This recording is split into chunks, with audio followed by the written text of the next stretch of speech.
A nossa história acompanha Sung Hoon, um rapaz comum que trabalha numa função ingrata e perigosa. Ele serve de isca para um time de caçadores de monstros, os famosos despertos. E o esquema funciona assim: o Sung Hoon usa um spray para atrair a atenção dos monstros e sai correndo pela floresta para levá-lo até a armadilha preparada pelo grupo. E durante a perseguição ele tropeça, cai e pensa que vai morrer, mas a equipe ataca no último segundo, salvando a pele dele. O time, formado por um líder que usa um escudo, que no caso é um tanque, uma maga e o espadachim Shansiki, derrota facilmente a fera utilizando uma combinação de poderes e magia. E depois da batalha fica claro que o Sung Hoon não é valorizado. Enquanto os caçadores comemoram entre si, eles tratam o prota com desprezo, dizendo que ele teve sorte de não ter morrido e faz piadinhas. No fim, o Sung Hoon recebe seu pagamento, engole o orgulho e reflete sobre como é difícil ganhar dinheiro nesse mundo que mudou drasticamente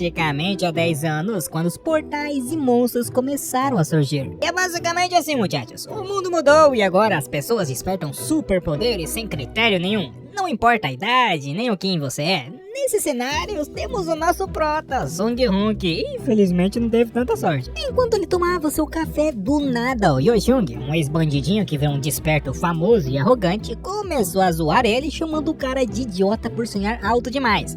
O Sung Hoon, diante disso, só pegou seu capacete e saiu de fininho. Enquanto pilotava sua moto, ele começou a refletir sobre a vida. O sonho dele era simples, ele queria ter sido músico, tocado em bandas indie e aproveitar da vida, mas a realidade bateu na porta e aos 28 anos ele virou isca profissional. Pô, o cara foi de músico pra uma isca de monstro, uma mudança de carreira bem drástica, né? O trabalho dele era insano, ele ganha 1,5 milhões de won por dia pra atrair os monstros, mas só trabalha 4 vezes por mês porque passa o resto do tempo no hospital se recuperando de ossos quebrados e cortes. E por que ele se sujeita a isso, você tá se perguntando? A resposta estava no hospital. Ele foi visitar a sua mãe, que estava em coma há 1 ano por causa de uma doença misteriosa ligada às fendas e os monstros. Ela vivia conectada a aparelhos, sem consciência. O Sung Hoon sorriu para ela, mas por dentro ele estava desesperado. E fazendo uma conta básica, dos 4 milhões que ele ganha, a maior parte vai para o hospital e as contas de casa. Então sobra quase nada. E para piorar, a única cura conhecida para a mãe dele é um tal de mandrágora, que é um monstro planta raríssimo cuja flor cura qualquer coisa. O problema é que custa uma bagatela de 10 bilhões de won. E se for fazer uma conta básica, muchachos, pra quem quer saber, ele precisaria trabalhar uns 200 anos sem gastar nada, tá? De qualquer forma, no caminho, ele parou no posto para abastecer e viu uma funcionária trabalhando, feliz, cantando. E ele pensou, pô, caramba, que coragem de trabalhar numa zona de monstros sorrindo assim, hein? E se ela cobrou 20 mil won, ele pagou e saiu pensando que precisava focar na meta impossível dos 10 bilhões. Mas foi aí que o bicho pegou. Enquanto ele bebia água e pilotava, um barulho ensurdecedor surgiu. Pneus cantando e um tanque apareceu do nada e uma explosão jogou o Sung Hoon pra longe. Ele caiu pensando que tinha morrido, mas em vez de ver uma luz branca, ele teve uma visão alucinante. Ele viu um dragão gigantesco e arrogante chamado Akalumin voando no céu, rindo de um mago que estava todo arrebentado no chão sem metade do corpo. E o mago se chamava Kratoris. O dragão zombava dizendo que os humanos eram patéticos, mas o Kratoris, mesmo à beira da morte, sorriu e disse que tinha um as na manga, a magia de reencarnação. Putz, cara, esse negócio é clássico, né? Um mago todo apelão, ele sempre tem que ter uma magia dessa. O dragão gostou muito da piada e lançou um ataque final que destruiu todo. E de repente o Sung Hoon acordou no meio dos escombros da explosão na estrada e ele tava todo ensanguentado com uma dor de cabeça terrível cercada de fumaça, mas junto com a dor veio uma compreensão chocante. Aquela visão não foi um delírio. Ele olhou para o próprio sangue e percebeu a verdade. Kratoris, o mago mais poderoso que enfrentou o dragão, era a vida passada dele. O que significava que o Sung Hoon não era apenas uma isca fracassada, ele era a reencarnação de uma lenda. Nisso ele levanta no meio da fumaça e do caos com a cabeça a mil. As memórias estavam todas misturadas. Uma hora ele é o lendário mago Kratoris, na outra ele é uma isca fracassado cheio de dívidas. Então ele faz um check-up rápido, ossos inteiros, confere, sangramento bastante, dignidade zero. Ele põe a mãe na cara e cai na real. Pô, ele usou a maior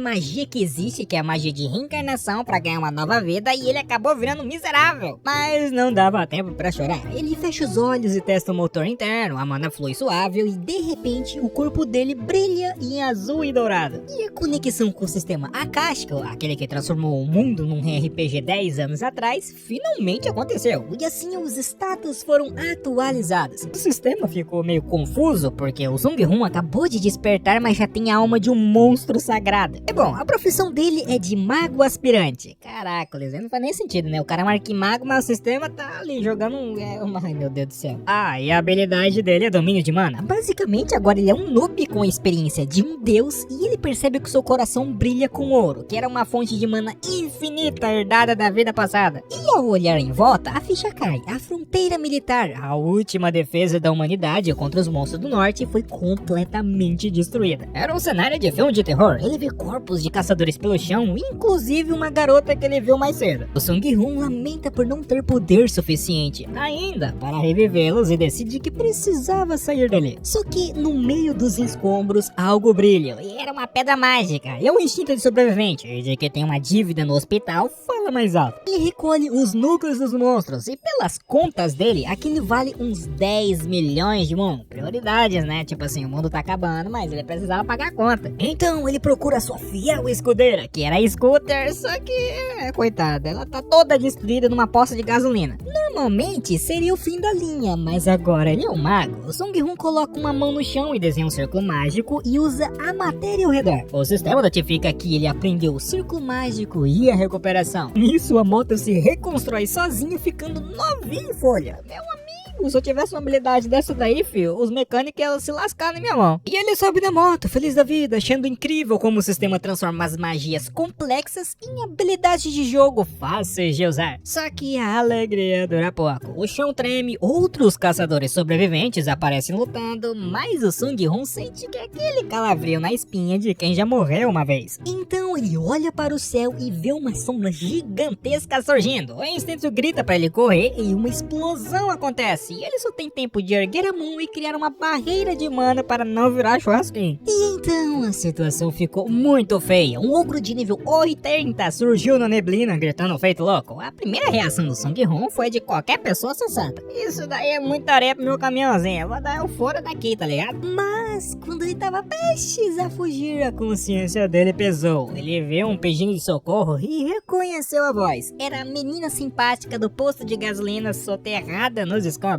Nisso, Sung-Hun xingou baixinho e virou a moto e voltou. É tipo assim, sabe aquele momento que você sabe que vai dar bosta, mas mesmo assim você vai? Então é isso daí. A menina tava mal, presa embaixo de uma pedra gigante. Sung-Hun não perdeu tempo e usou a sua mana para tirar o peso da rocha, deixando ela leve feito isopor e a jogou longe. Então ele aplicou uma cura básica nela, porque o nível dele ainda é baixo e não foi uma cura completa, mas foi o suficiente para salvar a vida dela. Contudo, o universo não dava descanso para ele. De repente, algo caiu do céu bem do lado dele, levantando uma poeira e sangue. E não era um monstro, e sim uma mulher. E não qualquer mulher, tá? Era uma tal de Ierin, uma caçadora famosa de alto nível. A Ierin estava com um ferimento feio na cintura, algo que mataria uma pessoa comum na hora. Nisso, Sung-Hun pensou rápido. Se eu usar magia normal, vai demorar pra conjurar. Então eu vou usar a habilidade do sistema mesmo, que é instantânea. E assim, ele colocou a mão sobre o ferimento e ativou a cura, e a ferida fechou na hora. A Ierin acordou assustada, pronta pra briga, mas quando viu Sung-Hun ali do lado, ficou toda corada, sem graça, perguntando quem diabos era ele. E o Sung-Hun, todo humilde, achando ela fofinha com a vergonha, explicou que tinha curado ela, né? E a Ierin, percebendo que estava inteira de novo, agradeceu, prometeu uma recompensa gorda e disse pra ele procurar ela depois, porque ele deveria correr, afinal ali é perigosa. Então ela saiu voando de volta para a batalha, literalmente voando, porque tipo assim, o poder dela é absurdo. O Sung-Hun levou a menina do posto para o hospital, onde rolou um encontro emocionante com a mãe dela, e a missão foi cumprida, mas o foco dele era outra. Ele foi até o quarto da própria mãe, que estava em coma, enquanto a TV noticiava o ataque do ogro. O Sung-Hun olhou para sua mãe com seus novos olhos de mago e finalmente entendeu o problema. Ela tinha a síndrome da mana desordenada. Basicamente, o corpo dela ela recebeu muita mana de uma vez e travou, como um computador dando tela azul, sabe? E para os médicos normais, era incurável, mas para Sung-Hoon, que tem o conhecimento de um arquimago lendário, pô, isso é moleza, ele só precisava adaptar o corpo dela à mana. Nisso, Sung-Hoon saiu do hospital com um objetivo claro, chegar ao nível 3 até o fim de semana. Por quê? Porque ele descobriu que só um mago desse nível consegue drenar o excesso de mana do corpo da mãe sem matar no processo. Era arriscado, mas ele prometeu que ia acordá-la. E chegando em casa, ele começou a maratona de upar. O cara pegou cristais de mana de baixa qualidade e começou a drenar a energia deles como se fosse latinha de energético. Mas só absorver não bastava, ele precisava de uma arma e, como ele é um mago raiz e pobre, ele pegou um estilete comum, cobriu a lâmina com mana para deixá-la super afiada e passou a noite inteira esculpindo um cristal bruto até transformá-lo num cubo de mana. E no dia seguinte, ele foi oficializar a situação. No registro de despertos, ele foi classificado como classe de suporte, ele nem reclamou, afinal é um ótimo disfarce. O problema foi o dress code. Ninguém contrata um caçador que usa as roupas de civil. Daí ele foi numa loja especializada e quase teve um infarto com os preços. No fim, ele teve que gastar 7 milhões de won, basicamente todo o dinheiro dele, num conjunto de armadura leve branca que prometia restaurar a mana.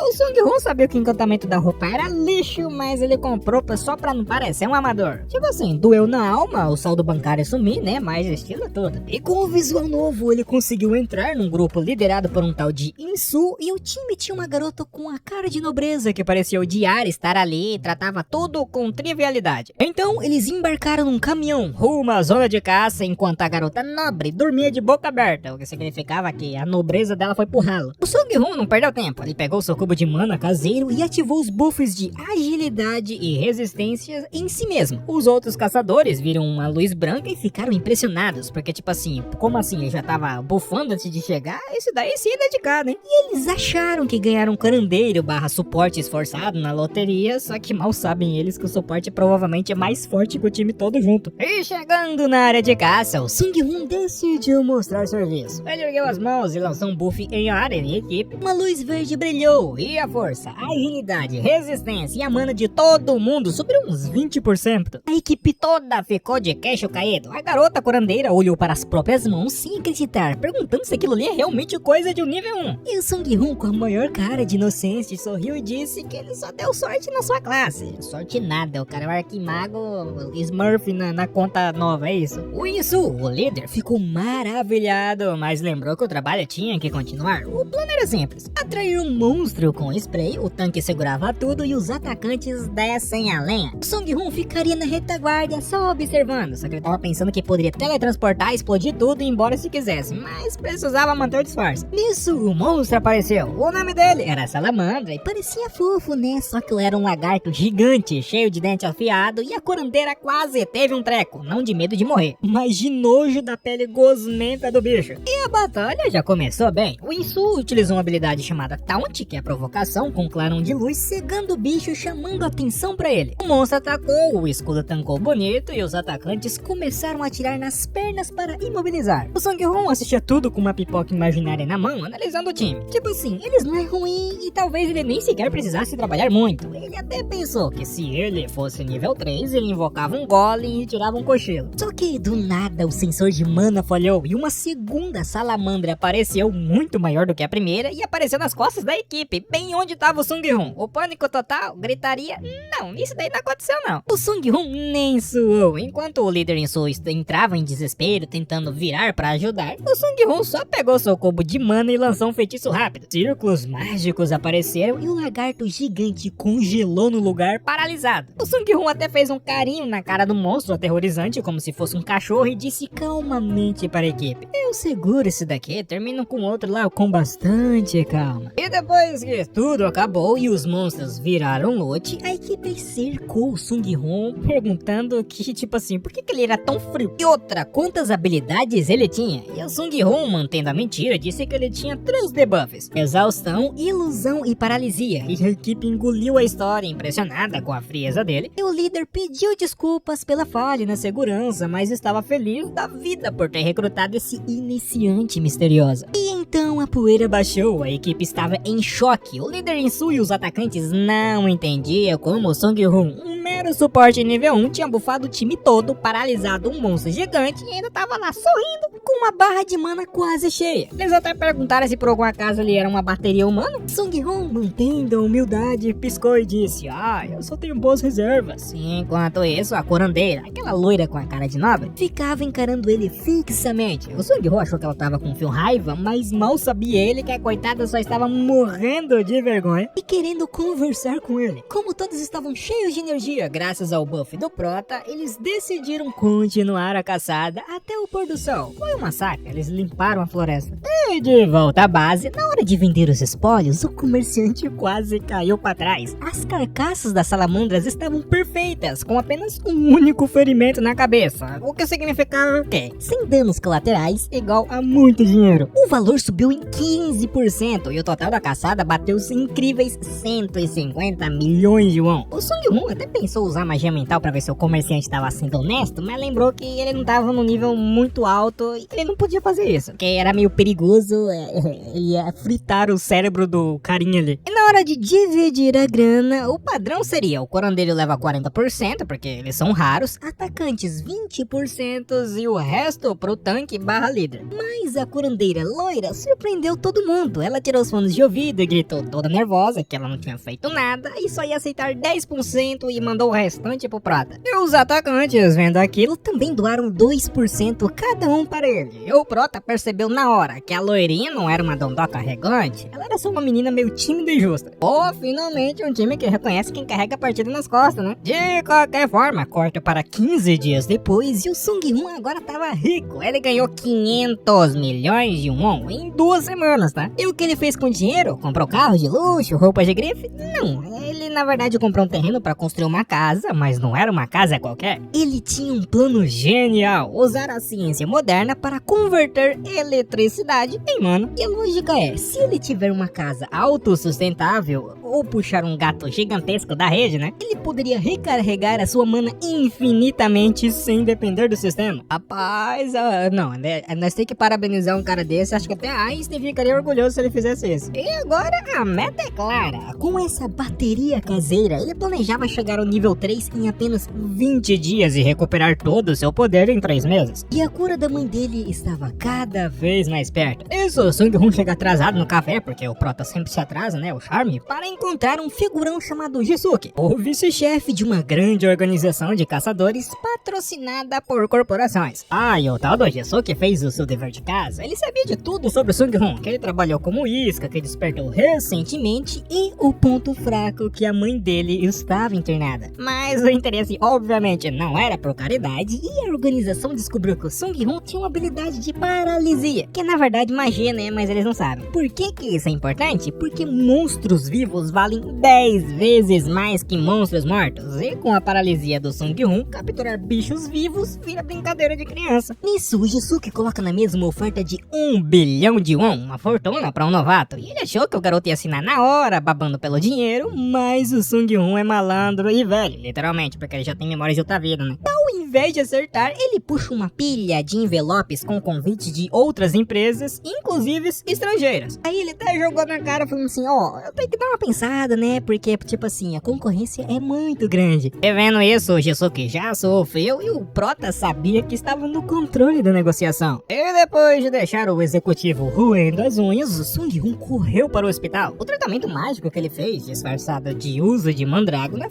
funcionou e a mãe dele acordou do coma. Foi uma choradeira que só. Ela estava confusa, achando que tinha passado pouco tempo, mas já fazia 2 anos. Os médicos ficaram em choque. A pressão dela estava perfeita e ela até parecia mais jovem. E eles atribuíram tudo ao poder milagroso da mandrágora. Mal eles sabem que o milagre se chama filho arquimago, né? Nisso, o Sung-Hun levou a mãe para tomar um sol no jardim. Ela, preocupada como toda mãe, perguntou se ele tinha feito algo ilegal para conseguir pagar aquele tratamento caríssimo. E o Sung-Hun mostrou a carteira de caçador e revelou que ele tinha despertado. E para acalmá-la, ele disse que despertou uma classe de suporte, o que soa menos perigoso, que tinha ganhado um bônus enorme de contrato, o suficiente para construir uma casa e viver em banho. Isso, a mãe dele começou a chorar, se sentindo culpada porque ele teve que desistir do sonho de ser músico para virar caçador por causa dela. O Sung-hoon, segurando a barra, prometeu que era seguro, que ele era valorizado e que agora a vida dele seria só prosperidade. Basicamente foi a mentira do bem, né? Porque ele não pode falar pra mãe dele que tava enfrentando um lagarto gigante e organização extremamente poderosa. De qualquer forma, o Sung-hoon chegou na sede da corporação de caçadores, todo arrumado para o primeiro dia.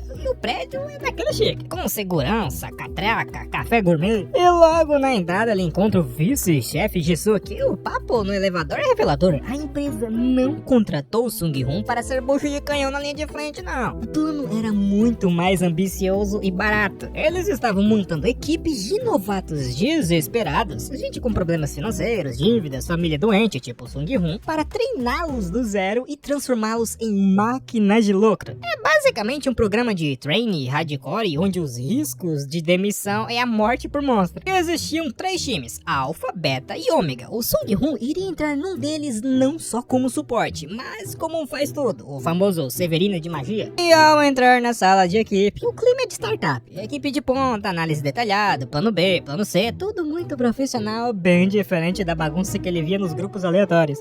E a equipe era composta por uma líder sacerdotisa, uma garota empolgada que já sabia sobre tudo dele, chamando ele até de o famoso novato das 1000 habilidades. Tinha um arqueiro que é um cara gente boa que chegou atrasado, tinha um guerreiro que é um tanque clássico, e o outro suporte entre aspas, um cara que olhou torto pro Sung-hoon logo de cara. Afinal ele tem medo de perder um novo emprego, né? Então faz sentido. Isso, Sung-hoon, todo humilde, só por fora, disse que estava lá só pra aprender. Por dentro ele analisava, essa galera é organizada, com essa estrutura, até minha avó viraria caçadora de elite com isso. E no caminho para a missão, a líder começou a desabafar sobre a vida, a mãe faliu, o pai com câncer, o pacote completo de drama de caçador. O Sung-hoon, que também tem mãe doente, super entendeu. O guerreiro, já cansado da história repetida, mandou ela parar. Mas ela continuou e ainda soltou perguntando se por algum acaso ela poderia chamar o Sung-hoon de irmão mais velho. Isso o prota travou, porque tipo assim, em sua vida passada como Arquimago Catoris, ele nunca teve namorada. A única mulher que ele conheceu foi a Aquelomã, o demônio que ele matou. E convenhamos, um demônio assassino não conta como uma crush, né? E ele ficou todo sem jeito e recusou o apelido, pensando, pô, meu Deus, eu sou um mago lendário e virgem de relacionamentos. A equipe riu da timidez dele, achando que ele era modesto, mal sabem que o super iniciante está pensando em demônios e traumas passados enquanto finge ser normal. De qualquer forma, a primeira missão com a equipe nova, a equipe alfa da corporação, começou agitada. O time tava numa van blindada, quando de repente um monstro aparece na curva, o motorista grita que eles iriam capotar, por isso eles precisavam preparar para o impacto. Mas o Sung-hoon, que tava sentado tranquilamente, pensa,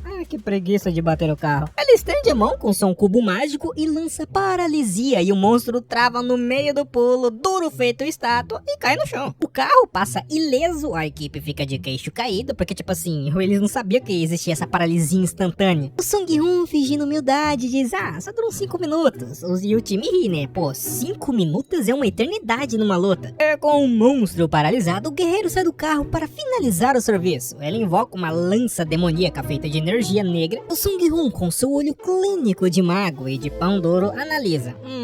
Essa é uma classe de mistura de invocador com guerreiro. E o melhor, a arma invocada, então ele não gasta dinheiro comprando equipamento, que era algo invejável pra ele. E do lado do guerreiro, ele utiliza uma habilidade chamada Lança da Morte e explode a defesa do monstro com um único golpe. O Sung-hoon fica satisfeito porque, tipo assim, pô, ele é forte, então ele vai subir de nível rapidinho. Nisso, a equipe continua a caçada usando drones pra explorar. Tecnologia de ponta, nada de usar gente como isca aqui, tá? O drone encontra algo nojento, uma tesourinha gigante. Não é um monstro individualmente forte, mas eles vivem em colônias com uma rainha. Onde tem uma, tem 1000. E a sacerdotisa quase vomita, porque ela odiava insetos. Mas o time vê cifrões nos olhos. Matar um ninho inteiro dá muito dinheiro, então eles decidem arriscar. E assim eles encontram um batedor dos tesourinhas e o arqueiro dispara uma flecha usando o tiro rápido. E normalmente isso mataria o bicho, mas dessa vez a flecha atravessa o monstro como se fosse um papel e faz 3 buracos enormes. A cabeça do bicho cai no chão e o arqueiro fica chocado porque tipo assim,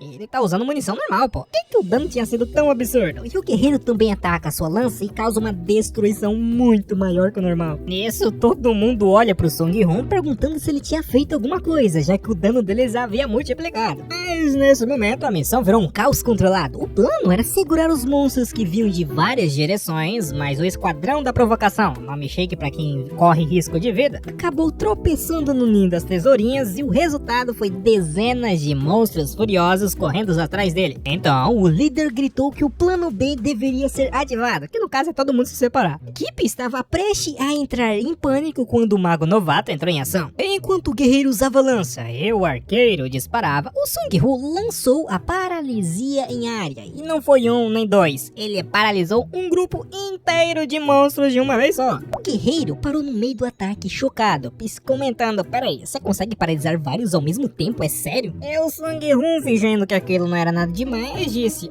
só dando uns 5 minutinhos, então toma cuidado. A sacerdotisa e o arqueiro olharam para ele como se ele fosse um deus, porque nesse ritmo, o novato ali vai fazer todo o trabalho sozinho. De qualquer forma, a caçada foi um sucesso absoluto. Graças aos buffs e paralisias do Song Hu, eles limparam o ninho sem nem se machucar. E no chuveiro, depois da missão, o Song Hu fez as contas. O lucro foi 10 vezes mais que o normal, ele subiu para o nível 7 e a sua mana aumentou para 50 e ele ganhou novas habilidades. Então ele refletiu sobre o sistema akáshico, porque dá tanto poder para pessoas sem conhecimento. Parecia que o sistema queria criar soldados rapidamente, sem se importar com a qualidade, mas por enquanto, obviamente, ele ia aproveitar. E com uma conta bancária recheada, mais de 1,7 milhão de won só nessa caçada, fora os bônus de contrato, o Song Hu finalmente levou a mãe para casa nova. E que casa, tá? Era janelas panorâmicas, lago com peixe, painéis solares no teto para o plano secreto de converter energia em mana, porão de 3 andares que provavelmente é para experimentos mágicos clandestinos. E óbvio, a mãe ficou maravilhada, mas quase teve um infarto quando soube que ele gastou 10 milhões só em alguns detalhes. Aí ela comentou que ele tava gastando demais, porém ele falou que ele ganha mais de 1 milhão por casada, então eles estavam ricos. E se eles abraçaram, chorando de alegria depois de tanta miséria, porque finalmente a vida estava sorrindo para eles. E na nova mansão, o Song Hu desce até o porão para ativar o seu experimento, que era o grande círculo mágico conversor de energia. E a teoria é simples: painéis solares iguais eletricidade, círculo mágico igual a converter eletricidade em mana. Então ele ativa o sistema e funciona. O círculo brilha com 99,9% de pureza. O Song Hu se senta no meio, absorvendo a energia como se fosse um celular no carregador turbo. E em 15 dias a sua mana sobe de 128 para 160. Tipo assim, na vida anterior isso seria impossível, né? Então é tudo graças à tecnologia moderna. E com a sua reserva de energia cheia, ele usa técnicas avançadas, compreensão e giro de mana. Finalmente alcança o nível 2 de mago. Isso significava magias duplas, capacidade de criar familiares e força suficiente para assolar os monstros. E ele calcula que em menos de um mês ele chegaria ao nível 3, um nível necessário para curar completamente a mãe dele. Mas por enquanto ele decide relaxar, afinal ele trabalhou como isca por 2 anos. O cara merece jogar videogame, comer besteira e tomar banho de espuma. Só que o descanso durou muito pouco. A equipe Alpha chama para uma nova missão que aconteceria em 5 dias, e quando ele finalmente chegou na base, o guerreiro, que tem a habilidade de instinto animal, percebe algo estranho. Aí ele já perguntou se por algum acaso o Song Hu ficou forte em 5 dias, porque a hora dele tava diferente, e o Song Hu sofreu. Se descobrirem que a mana dele triplicou, vão desconfiar, né? Daí ele só jogou um migué falando que fez uns treinos novos, método, sabe, dele mesmo, esses negócios aí. E o guerreiro engole a desculpa, achando que ele é um mago gênio do treinamento secreto. E já no campo de batalha, a equipe pergunta sobre os limites da habilidade dele, quantas vezes ele poderia utilizar a paralisia. É o Song Hu, que na verdade tem quase mana infinita graças ao seu cubo e recuperação rápida, mente na cara dura. Umas 100 vezes por dia e demora uma semana pra recuperar toda. Nisso, o arqueiro e as sacerdotisas ficaram chocados, porque tipo assim, eles levam 10 dias pra recuperar tudo se zerar a barra. Pô, imagina se ele souber, né, que ele tem um sistema solar de mana infinita. De qualquer forma, a missão começa e o Song Hu usa sua nova paralisia num monstro gigante. O bicho trava, o guerreiro e o arqueiro nem precisam suar. Ele matou um monstro como se estivessem batendo num boneco de treino. Isso até o arqueiro comenta que, pô, o cara tá carregando ele nas nas costas, né, feliz da vida. O Sung Hoon sorri humilde, ele sabe que tá sendo lisonjeado, mas no fundo é verdade. Ele é uma estrela em ascensão e a equipe Alpha acabou de ganhar na loteria. E a caçada rendeu tanto que o carro da equipe ficou lotado de loot antes do almoço. A galera tava feliz da vida, pensando em voltar para a base e contar os lucros, mas a alegria durou pouco. O rádio pifou e um dos membros gritou que era uma emboscada. Tiros de metralhadora começaram a chover no carro. Eram caçadores negros, basicamente bandidos com superpoderes que matam os outros caçadores para roubar. O defensor pulou na frente com seu escudo para proteger o time, mas a situação era crítica. Os inimigos estavam em terreno elevado e tinham poder de fogo pesado. E se continuasse assim, eles iriam morrer. O Sung Hoon não podia deixar o seu chefe morrer, quem ia pagar o bônus, né? Então ele se escondeu atrás do carro e começou a conjurar. Primeiro foi um escudo mágico para proteger o defensor, fingindo que era sorte ou habilidade do próprio tanque.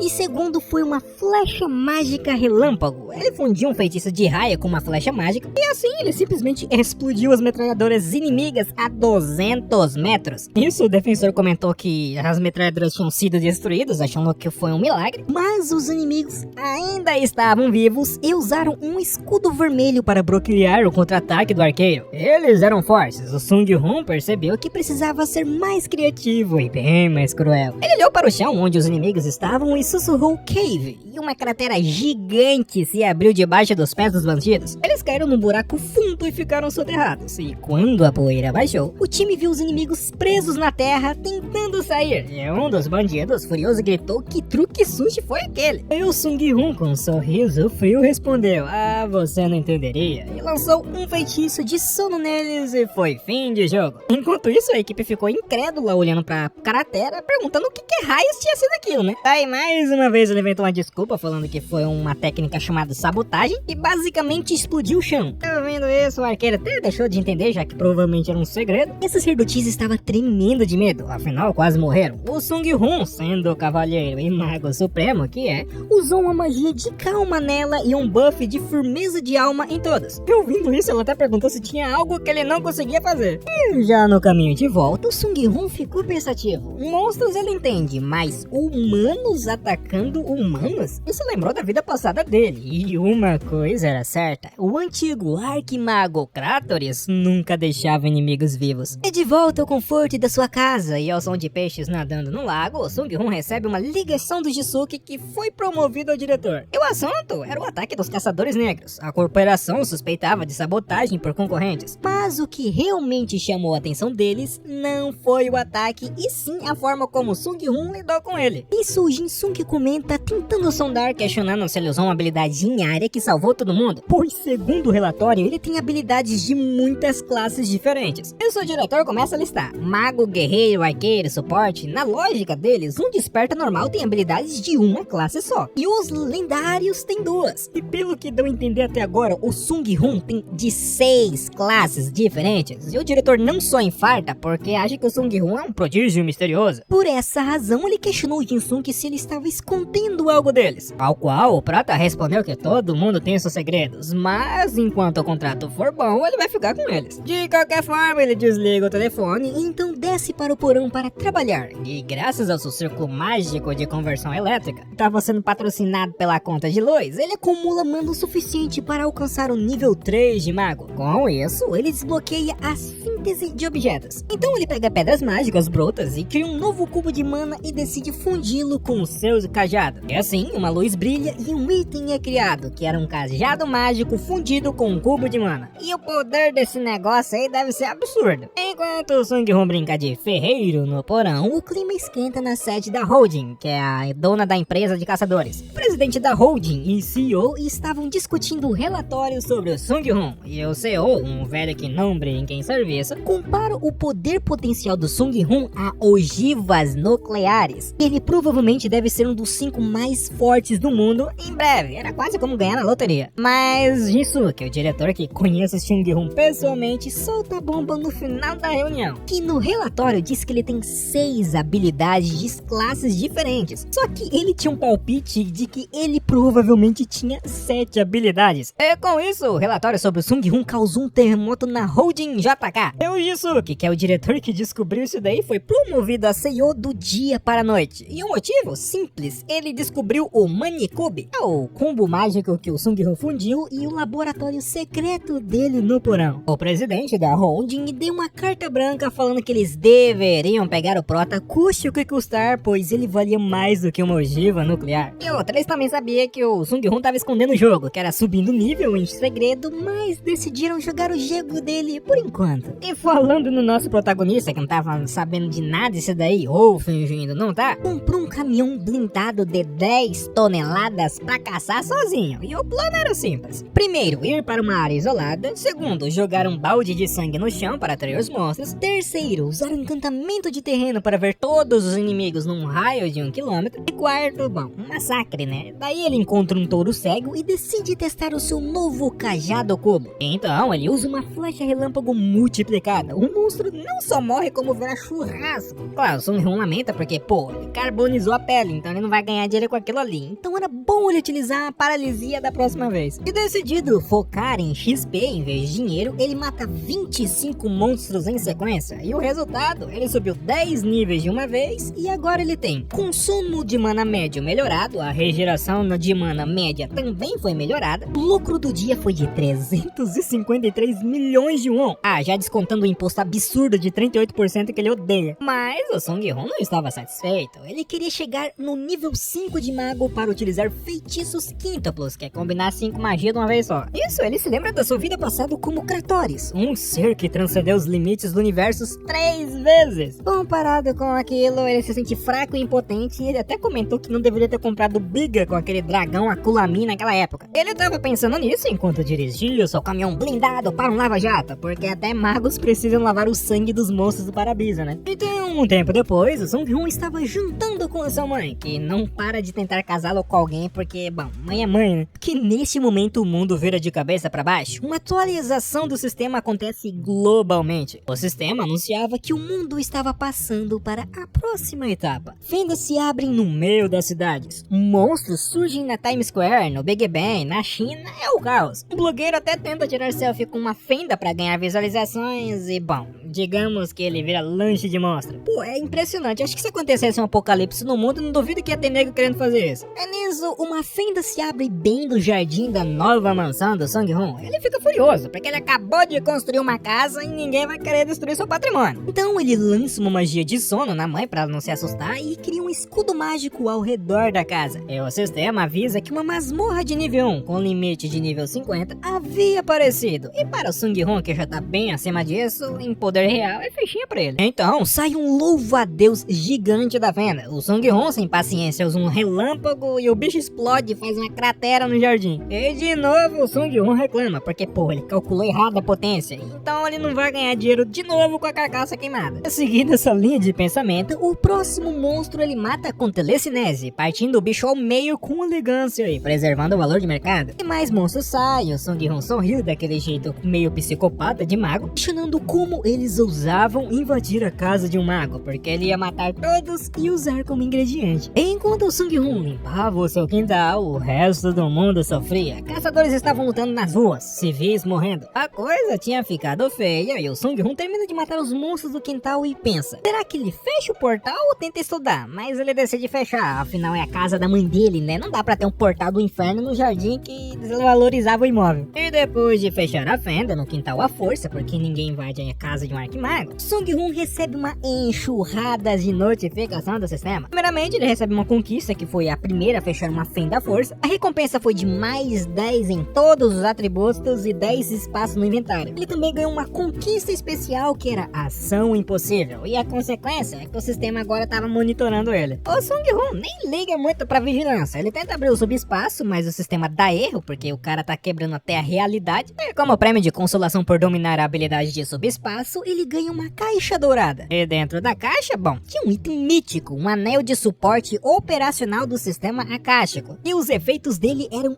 absurdos. Primeiro, magia dupla grátis. Ele pode lançar a mesma magia 2 vezes sem gastar tempo ou mana extra. Segundo, ele tinha cast instantâneo, magia de níveis 3 ou inferior não precisa de tempo para conjurar. E terceiro, ele aumentava a velocidade dele em 200%. Nisso, o Sung-Ho coloca o anel e sorri, porque agora ele é basicamente uma metralhadora de feitiços. Então o Jisuke, o novo CEO, liga desesperado. O centro da cidade virou uma zona de guerra com as novas fendas. O Sung-Hoon conta que fechou a fenda da sua casa à força, usando uma habilidade única. Mentira, né? Porque foi magia bruta. E o Jisuke, ouvindo isso, quase tem um infarto de emoção, questionando se por algum acaso ele poderia fechar as outras fendas. Só que ainda não. O Sung-Hoon mandou um migué falando que precisava de nível, que era outra mentira, porque, tipo assim, ele queria valorizar o poder dele, né? De qualquer forma, o Jisuke manda um carro buscar a Sung-Hoon. E chegando no centro, o cenário era apocalíptico. Macacos furiosos e lagartos destruíam tudo. A equipe Alpha estava lá e a sacerdotisa Yeon, aquela que chamava ele de Opa, quase pula no pescoço dele de alegria, só que ele falou que não dava pra formalidades agora porque o bicho tava pegando. Então uma reunião de emergência começa na base. O CEO Jisuke explica a situação. As fendas agora são masmorras e o mundo tava em um caos. O governo acionou a convocação obrigatória de caçadores. Basicamente, ou vocês lutam ou a gente confisca tudo que vocês têm. Mas o governo também oferece algumas coisas. Primeiro, uma isenção de impostos por 5 anos. Se o Sung-Hoon, que odeia o imposto de 38%, achou isso generoso. Segundo, perdão de dívidas. A sacerdotisa Yeon quase desmaiou de felicidade, já que a família dela estava atolada em dívidas. Terceiro, um equipamento especial. O governo abriu os cofres e liberou itens de caixas de recompensa. O Sung-Hoon, com já de olho no loot, examina uma pulseira numa caixa e o item era uma pulseira do dragão negro lendária. E os efeitos eram imunidade de veneno ácido, aprimoramento físico. E detalhe, era só pra classes mágicas. E o Sung-Hoon já coloca a pulseira discretamente, comentando que era nada mal, dado que era um item pelo governo, né? E assim, um tempinho depois, eles entram na masmorra e o cenário muda completamente, de uma cidade destruída para uma floresta tropical densa. E o sistema já chega avisando que eles não poderiam sair até derrotar o chefe. A Yeon já acha que aquilo parecia um jogo, o guerreiro acha que era uma ficção científica, o Sung-Hoon, com a sabedoria de um arco mago, explica que na verdade aquilo ali é uma dimensão inferior. É como se fosse um mini universo copiado do deles, mas menor e mais instável. E claro, ouvindo isso daí, todos ficam impressionados com o conhecimento dele. De novo, porque de repente um líquido verde espirra no ar e o arqueiro olha confuso e a aula de dimensões havia acabado. E a batalha começa quente na floresta tropical. Monstros, macacos e lagartos atacam, mas a equipe Alpha estava preparada. O Dojin, que era o tanque, usa sua habilidade de agro, que é basicamente um grito de provocação e atrai a atenção de todos. O Sung-Hoon fica impressionado, comentando que era uma bela habilidade de tancar. O arqueiro e o lanceiro fazem a limpa matando os monstros como se fossem moscas. A sacerdotisa Yeon se empolga, comentando que provavelmente eles vão limpar aquela masmorra fácil. Pô, não faz isso não, você já sabe que é da bosta, né? Não deu outra. De repente, uma pegada gigante branca aparece no chão. A sacerdotisa olha pra trás e vê o terror. Era só o chefe da masmorra, um lagarto gigante que estava furioso atrás dela. O negócio é, como um bicho gigante desse jeito consegue ser furtivo? Sung-Hoon, o analista, explica que era uma habilidade de alteração de consciência. O chefe ataca, o Dojin bloqueia com seu escudo, mas o impacto é tão forte que o chão racha e ele começa a sangrar pelos olhos e nariz. A sacerdotisa tenta curar, o lanceiro ataca por trás, mas a lança mal arranha a pele do monstro. O chefe contra-ataca. O Sung-Hoon lança um escudo mágico para proteger o lanceiro. E o escudo do Sung-Hoon, que era pra ser indestrutível, quebra com um único golpe. E ouvindo isso daí, ele já ficou meio pistola, né? Notando que o bicho era forte de verdade e por isso que ninguém havia voltado vivo dali. O chefe, furioso e sangrando, só que um pouquinho, arranca uma árvore inteira do chão e arremessa contra o arqueiro e a sacerdotisa. Eles não têm como desviar e a morte era certa. A sacerdotisa grita, fechando os olhos, mas eles não morrem. Eles abrem os olhos e veem o Sung-Hoon parado na frente deles com a mão estendida. A árvore parou no ar e foi arremessada de volta contra o monstro, jogando ele longe. Claro, vendo aquilo, os dois perguntam o que foi aquilo, né? E o Sung-Hoon responde porque foi básica, pra telecinese. O Sung-Hoon flutuando no ar. Sim, flutuando, comenta que qualquer um pode usar se praticar. Bom, eu acho que só um arquimago consegue fazer isso daí, né? Mas, de qualquer forma, eles precisavam salvar o Dojin e o resto ficaria com o Sung-Hoon. E E a batalha contra o chefe lagarto, agora em modo fúria, vira um duelo aéreo. O Sung-Hun, flutuando com habilidade de telecinese, desvia dos ataques do monstro como se fosse um mosquito chato. Nisso ele testa o relâmpago, mas o monstro tem alta resistência mágica e física. Mas segundo Sung-Hun, ele já havia analisado o suficiente, então tava na hora da apelação. E então ele usa uma combinação cruel. Primeiro, uma telecinese, que era pra controlar a movimentação e jogar o monstro pra longe. Segundo, uma nuvem tóxica, que era um gás mágico com um cheiro de esgoto concentrado. Terceiro, vácuo. Ele remove o oxigênio ao redor da cabeça do monstro. O chefe, que é forte, mas precisa respirar, começa a sufocar. E o Sung-Hun pisca com o olho, comentando como que ele vai sobreviver se não consegue respirar. Nisso, o monstro cai, a vitória vem e o nível do Sung-Hun sobe várias vezes de uma vez só.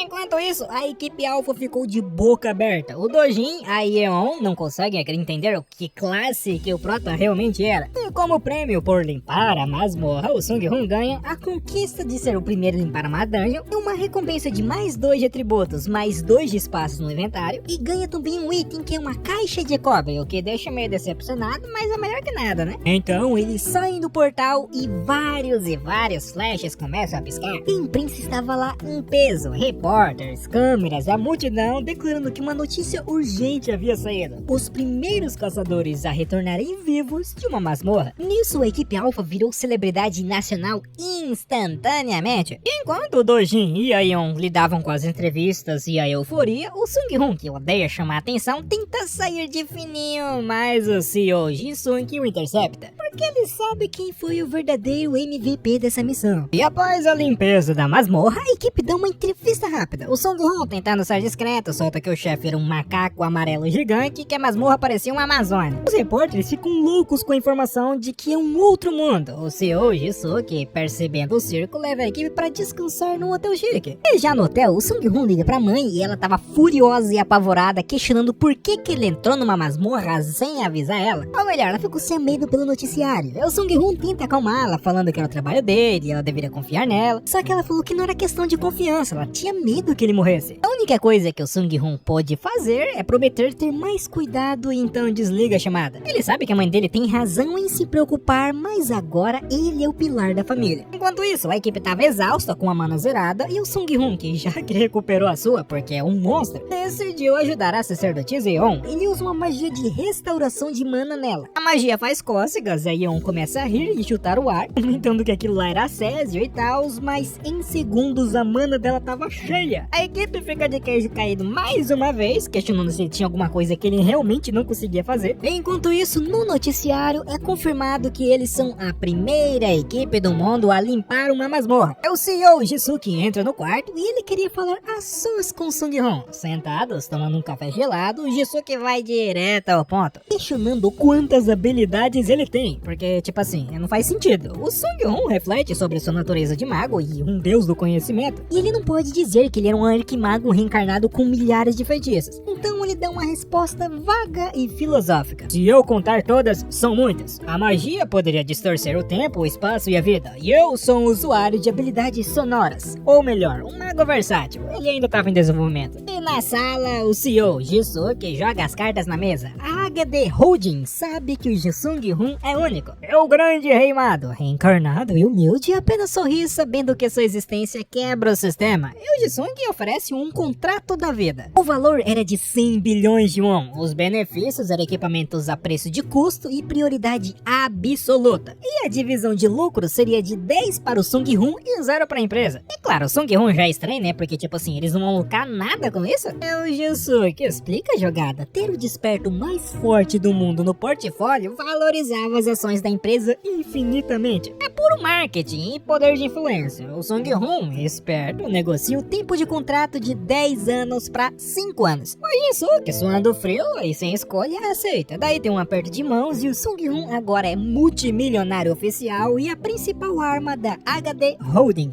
Isso, ele volta para sua casa, tenta entrar de fininho, mas a mãe dele, que deve ter uma habilidade passiva de detecção nível máximo, o pega no flagra, comentando que se ele sair de novo sem avisar, ele vai ficar amarrado em casa. O Sung-Hun, mais uma vez, promete se cuidar, mas sabe que a situação lá fora tava piorando.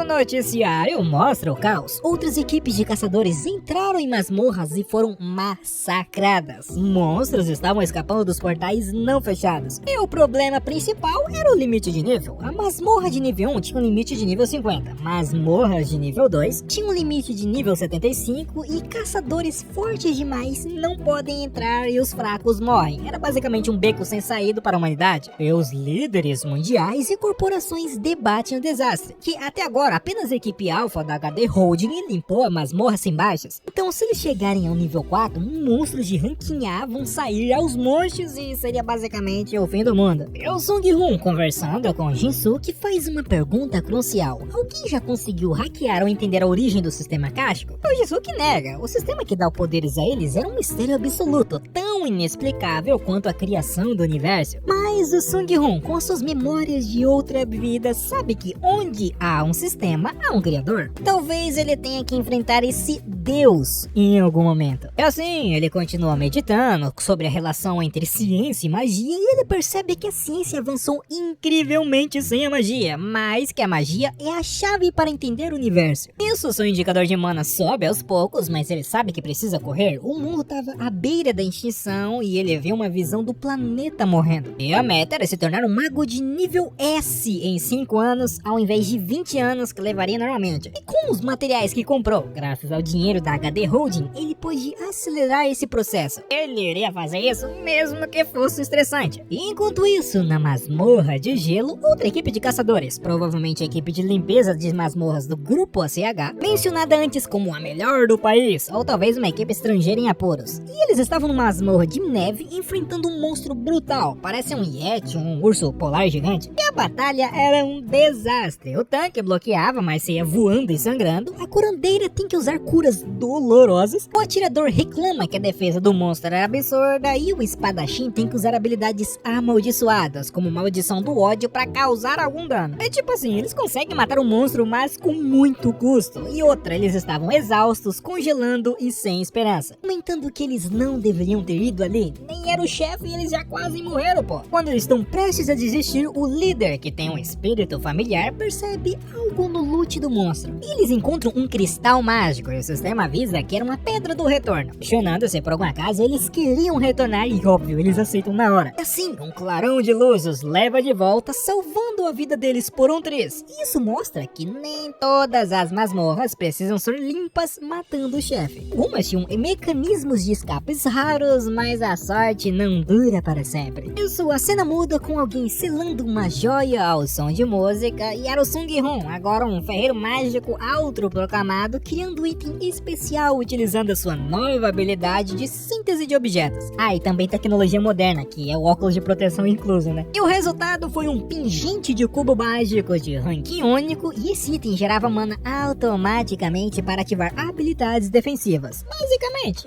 um escudo portátil eterno. Isso lhe dá o pingente de presente para a mãe e ela que tem chorado por qualquer coisa ultimamente, eu não sei se é efeito colateral do rejuvenescimento ou é só mãe sendo mãe, né? Fica toda emocionada e o Sung Hoon pede para que ela nunca tire o colar, já que como o mundo estava muito perigoso, aquilo iria protegê-lo. E agora ele pode caçar tranquilo, sabendo que a mãe tem um campo de força mágica no pescoço e o seu Jisuke aparece para tomar um café. E admirar a mãe do Sung Hoon que tá cada vez mais jovem e saudável graças à mandrágora. De qualquer forma, ele traz más notícias e uma proposta. Primeiro, o governo quer que o Sung Hoon feche as masmorras de nível 1. Segundo, a situação era crítica. Outras equipes estavam falhando ou fugindo usando a pedra de retorno, um item raro que permite escapar da masmorra sem matar o chefe. E terceiro, a cúpula mundial foi convocado e o mundo inteiro estava em pânico. É o Sung Hoon, que já subiu pro level 36, vê uma oportunidade. Ele aceita a missão, mas impõe as suas condições, porque ele pode. Ele queria montar a sua própria equipe, e ele queria um pagamento de 500 bilhões de won em núcleos mágicos. O Jisuke quase engasga com café, mas sabe que não tem escolha, e 500 bilhões é um valor absurdo, mas o Sung Hoon é a única esperança para limpar 5 masmorras mais perigosas sem baixas. E já no carro, voltando para a empresa, o Jisuke reflete sobre a habilidade do Sung Hoon. Ele não era apenas um mago de combate, ele é basicamente um criador de artefatos. E num mundo onde a ciência tem limites, alguém que pode criar itens mágicos que geram mana ou podem proteger pessoas é o recurso mais valioso do planeta. E a HD Holding tirou a sorte grande, mas o preço de manter esse monstro sob o controle estava ficando cada vez mais alto. Então o Ji-sung informa o presidente da HD Holding que o Sung-hoon tinha imposto uma condição extra de 500 bilhões em pedras mágicas e a princípio parecia extorsão, mas eles refletem. O Sung-hoon era um criador de itens, um ferreiro mágico basicamente, e ele precisava de matéria-prima. E ele é o único capaz de fechar as masmorras de nível 1 que estão destruindo o país, além de que os políticos estavam desesperados, já que a opinião pública estava caindo cada vez mais rápido.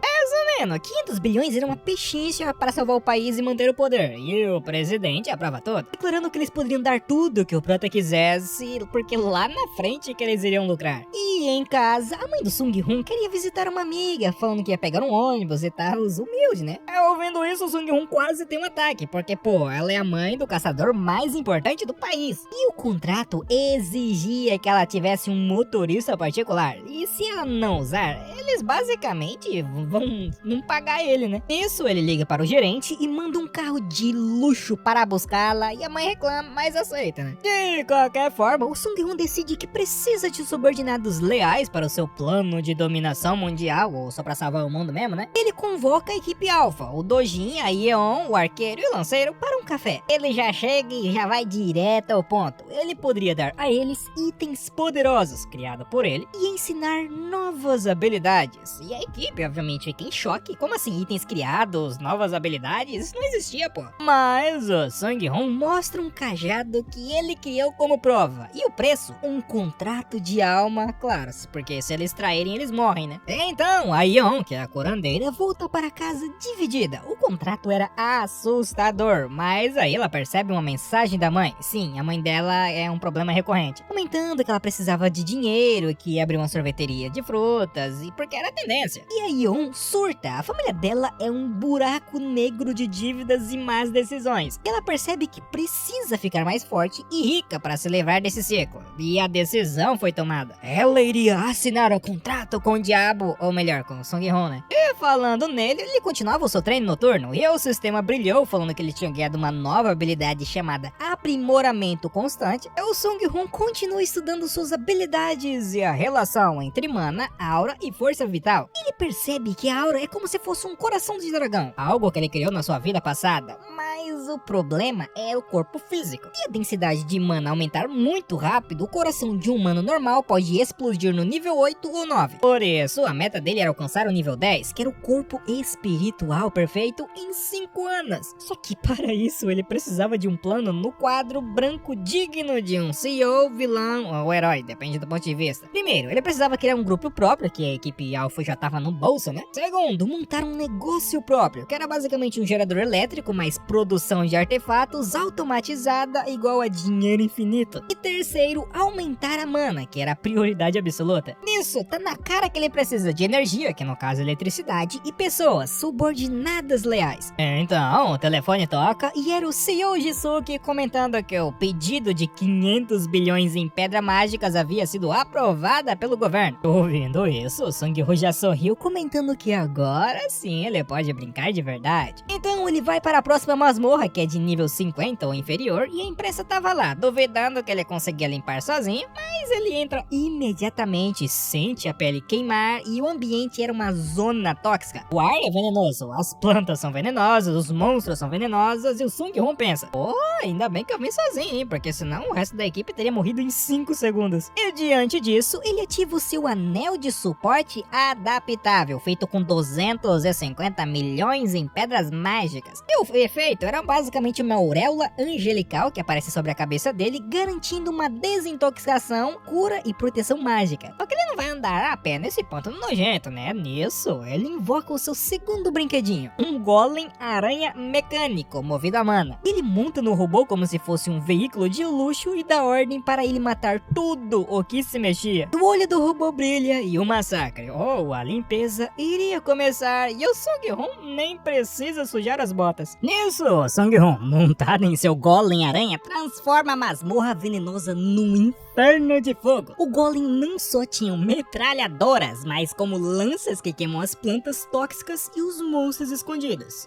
O Sung-Hun, relaxado e protegido por seu escudo, observava a eficiência do fogo, porque queimar toda era a verdadeira magia e a arte da guerra. E o XP dele começa a subir loucamente, ele dobra de nível só assistindo o mundo queimar. Pois, segundo ele, lutar em posição vantajosa era o segredo. Só que então o radar do Golem detecta 12 seres se aproximando. São centopeias gigantes, 10 metros de comprimento, só pra vocês saberem, tá? Para uma dungeon de nível baixo, isso era absurdo. As centopeias tentam quebrar o escudo do Golem, mas falham. E o Golem ativa suas cordas de aço e corta os monstros em pedaços. E o Sung-Hun, meio entediado, usa o relâmpago em cadeia para finalizar o resto e o XP sobe de novo. E então o verdadeiro desafio aparece. O chefe da masmorra, uma centopeia colossal que voa e dispara balas mágicas. O Sung-Hun percebe que esse monstro é muito mais forte que o macaco amarelo da masmorra anterior. Ele pensa que tipo assim, se masmorras de nível 1 são tão difíceis, como as outras equipes vão conseguir limpar isso? O sistema Akashico quer matar todo mundo, é? O Sung-Hun luta no ar, porque era basicamente teletransporte versus voo da centopeia. O monstro era rápido e resistente. O Sung-Hun decide parar de brincar, porque ele já tinha reunido as informações suficientes, então tava na hora de atacar de verdade. É assim, ele lança uma maldição de estabilidade mágica. A centopeia voadora não era boba, ela prevê o teletransporte do Sung-Hun e lança uma barragem de projéteis mágicos. O Sung-Hun, pegando a surpresa, pensa, pô, eu acho que eu relaxei demais, né, quase que eu morro. O escudo do Sol Pingente e a sua armadura o salvam, mas ele sai sangrando. Isso ativa o modo explosivo do Arquimago. Em sua vida passada ele era calmo, mas nessa vida a dor deixava ele muito furioso. Pois segundo ele, como a centopeia o machucou, ele iria fazer ela pagar 1000 vezes por isso. Então o Sung-Hun usa um combo absurdo. Primeiro, restauração e aceleração temporal, que era pra curar e ficar rápido. Segundo, um aprimoramento físico para utilizar a força bruta. E terceiro, uma remoção de limite. O poder total dele liberado. Ele lança cordas mágicas que cortam a centopeia ao meio e fim da batalha. O Sung-Hun até pensa, pô, eu tô mais impulsivo nessa vida, mas a recompensa valeu a pena. Ele limpa os restos dos monstros, né, que lute é lute e sai da masmorra. E já do lado de fora, a imprensa e a equipe Alpha estavam ansiosos. Já haviam se passado 4 horas quando, de repente, o portal se fecha e o Sung-Hun sai ileso e magnífico na visão da Yeon. O Jisuke sorri, comentando que ele conseguiu.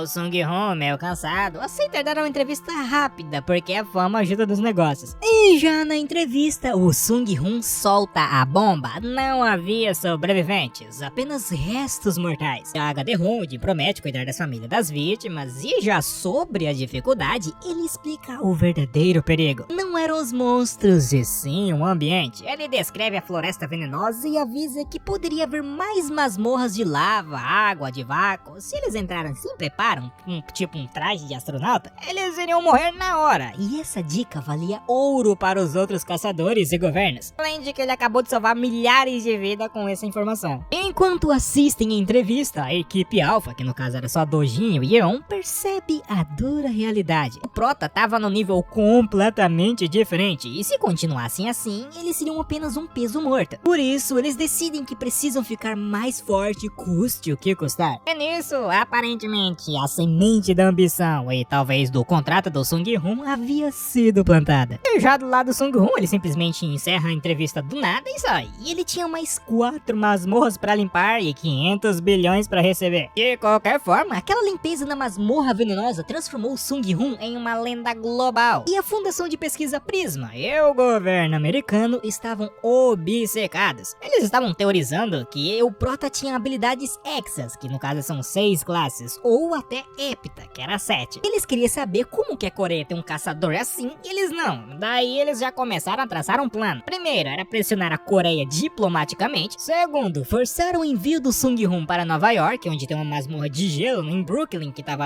massacrando as equipes. Eles até deram um nome pra esse negócio, chamado chamado Operação Primeiro Passo. E falando no nosso protagonista, ele analisa os relatórios e Nova York realmente estava num caos. O local era em Brooklyn Bridger Park, eu acho que é assim que é o nome, eu não consigo falar inglês. O ambiente era num frio extremo de menos 80 graus. Tinha uma quantidade de 81 caçadores de elite mortos e ele sabe que é o único que poderia resolver isso, mas hesita, já que é longe demais e a segurança da mãe dele vem em primeiro lugar. E outra, ele precisava treinar também. Por isso ele decide ficar na Coreia por enquanto, focando em proteger a sua casa e subir de nível. E já durante o jantar, o Sung-hoon reflete sobre as suas duas vidas. O arquimago Kratoris era orgulhoso e forte. E o Sung-hoon, humano, é mais emotivo e impossível, como quando ele atacou a centopeia com raiva. Ele teme que a personalidade antiga dominasse a nova, mas percebe que a fusão das duas o torna mais completa. Só que nesse momento, a mãe do nosso prota volta o ataque, comentando que ele vai ficar velho e solteiro. Ele perguntou onde estava a namorada. O Sung-hoon tenta se defender, falando que ele era jovem, mas a companhia toca. E era ninguém menos que a sacerdotisa Yeon. E ela decidiu aceitar o contrato de venda de alma, entre aspas, em troca de poder. Mãe vê a garota bonita entrando no quarto do filho, os olhos dela já brilham, falando que finalmente. A Yeon, todo inocente, pergunta,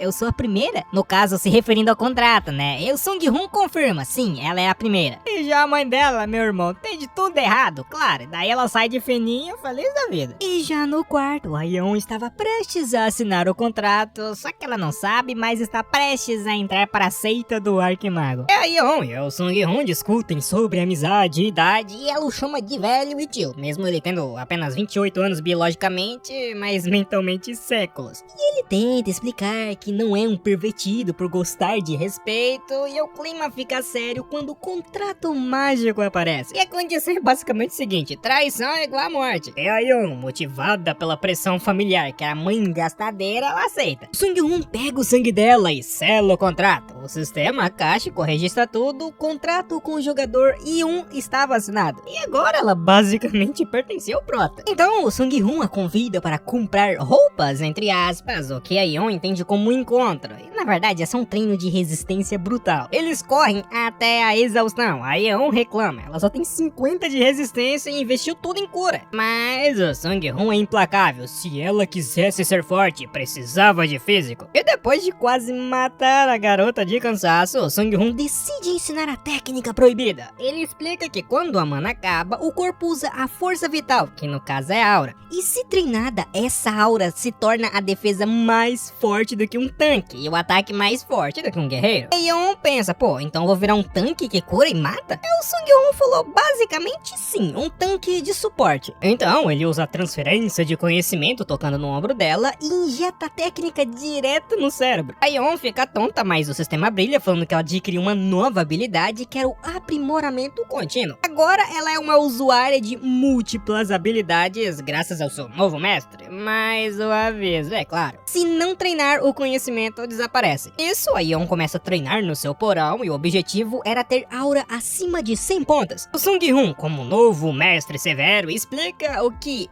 ela aprendeu é só o básico. Ela precisava de técnicas de artes marciais para usar a aura de verdade. E a Yeon sorri e promete tentar. Então o Sung-hoon expande a seita e toda a equipe alfa assinou o contrato de alma. Os termos, não contar pra ninguém. Segunda, ser aliado leal. Terceiro, manter a amizade. Fofo, mas mortal se quebrado, né? Aproveitando isso, o Sung-hoon decide ensinar a todos o coração de dragão, que é a técnica avançada de aura e uma arte marcial específica para cada um. O sistema akáshico tenta espiar o que ele estava fazendo, mas o Sung-hoon sabe que precisa chegar ao nível 7, provavelmente um nível de classe ou ascensão, para enganar o olho onisciente. E então o CEO Jisuke liga com a próxima missão, que era uma masmorra no escritório de Ganem, que não tinha sobreviventes e ninguém queria ir. O Sung-hoon aceita, mas já coloca a próxima carta na mesa, que era Nova York. Ele decide limpar a masmorra de Nova York, mas o preço tinha subido, tá? Agora ele queria 1 bilhão de wons? Não, em dólares, ou equivalente em pedras mágicas. Só que, na verdade, meu irmão, era 1 trilhão de won, tá? Eu falei errado aqui, considerando a conversão e a ganância estratégica dele, deve ser esse valor mesmo. Ele queria basicamente que os americanos recusassem por acharem um preço estúpido, ou aceitem e deixem ele podre de rico. O Jisuke fica chocado, mas sabe que o Sung-hoon vale cada centavo. E de volta ao treinamento, o Sung-Hun avalia a equipe. Todos têm mais de 20 pontos de aura. Dojin, que é o tanque, tava virando uma máquina de guerra, que era defesa de tanque mais ataque de DPS, e por isso o Sung-Hun decide ensinar a técnica do afiar da espada do dragão. Basicamente, separar partes do corpo de um dragão, eu acho. Parecia coisa de filme de Murin, artes marciais, e a equipe fica meio cética. Então, o Sung-Hun usa transferência de conhecimento de novo, para o desespero da Yeon, que odeia a sensação. E a primeira lição prática era o passo do dragão, que era um movimento rápido baseado em percepção espacial. O Sung-Hun, usando a magia de invocação e criação, constrói um bambuzal de treinamento digno de filme de Kung Fu. A regra era atravessar o bambuzal sem tocar no chão, e a equipe olha para aquilo assustada, e o Sung-Hun fala: pô, eu tenho 223 pontos de aura, mas vou me segurar para mostrar como é que faz. Então, o Sung-Hun mostra como atravessar o bambuzal de treinamento sem tocar no chão, usando apenas 20 pontos de aura. Parecia fácil para ele, mas para a equipe é quase impossível. E enquanto eles sofrem treinando, o sistema avisa que a mana do Sung-Hun estava subindo, graças ao círculo conectado à casa dele, que de repente ele detecta uma intrusa entrando. Era a Maicho, uma agente da CIA, e ela tentou se infiltrar no treinamento, mas a barreira mágica a fez andar em círculos por 1 hora, que era uma humilhação para um espião de elite. De qualquer forma, a Maicho vai direto ao ponto, que a oferta era mudar o Prota para os Estados Unidos, os benefícios era isenção total de impostos, que o governo pagava 38%, o salário era dobrado e todos os itens dropados são dele. Até fez uma comparação que o tratamento seria igual ao Colosso de Titano e o Corredor do Trovão. Era só os dois caçadores de nível 260 mais forte dos Estados Unidos.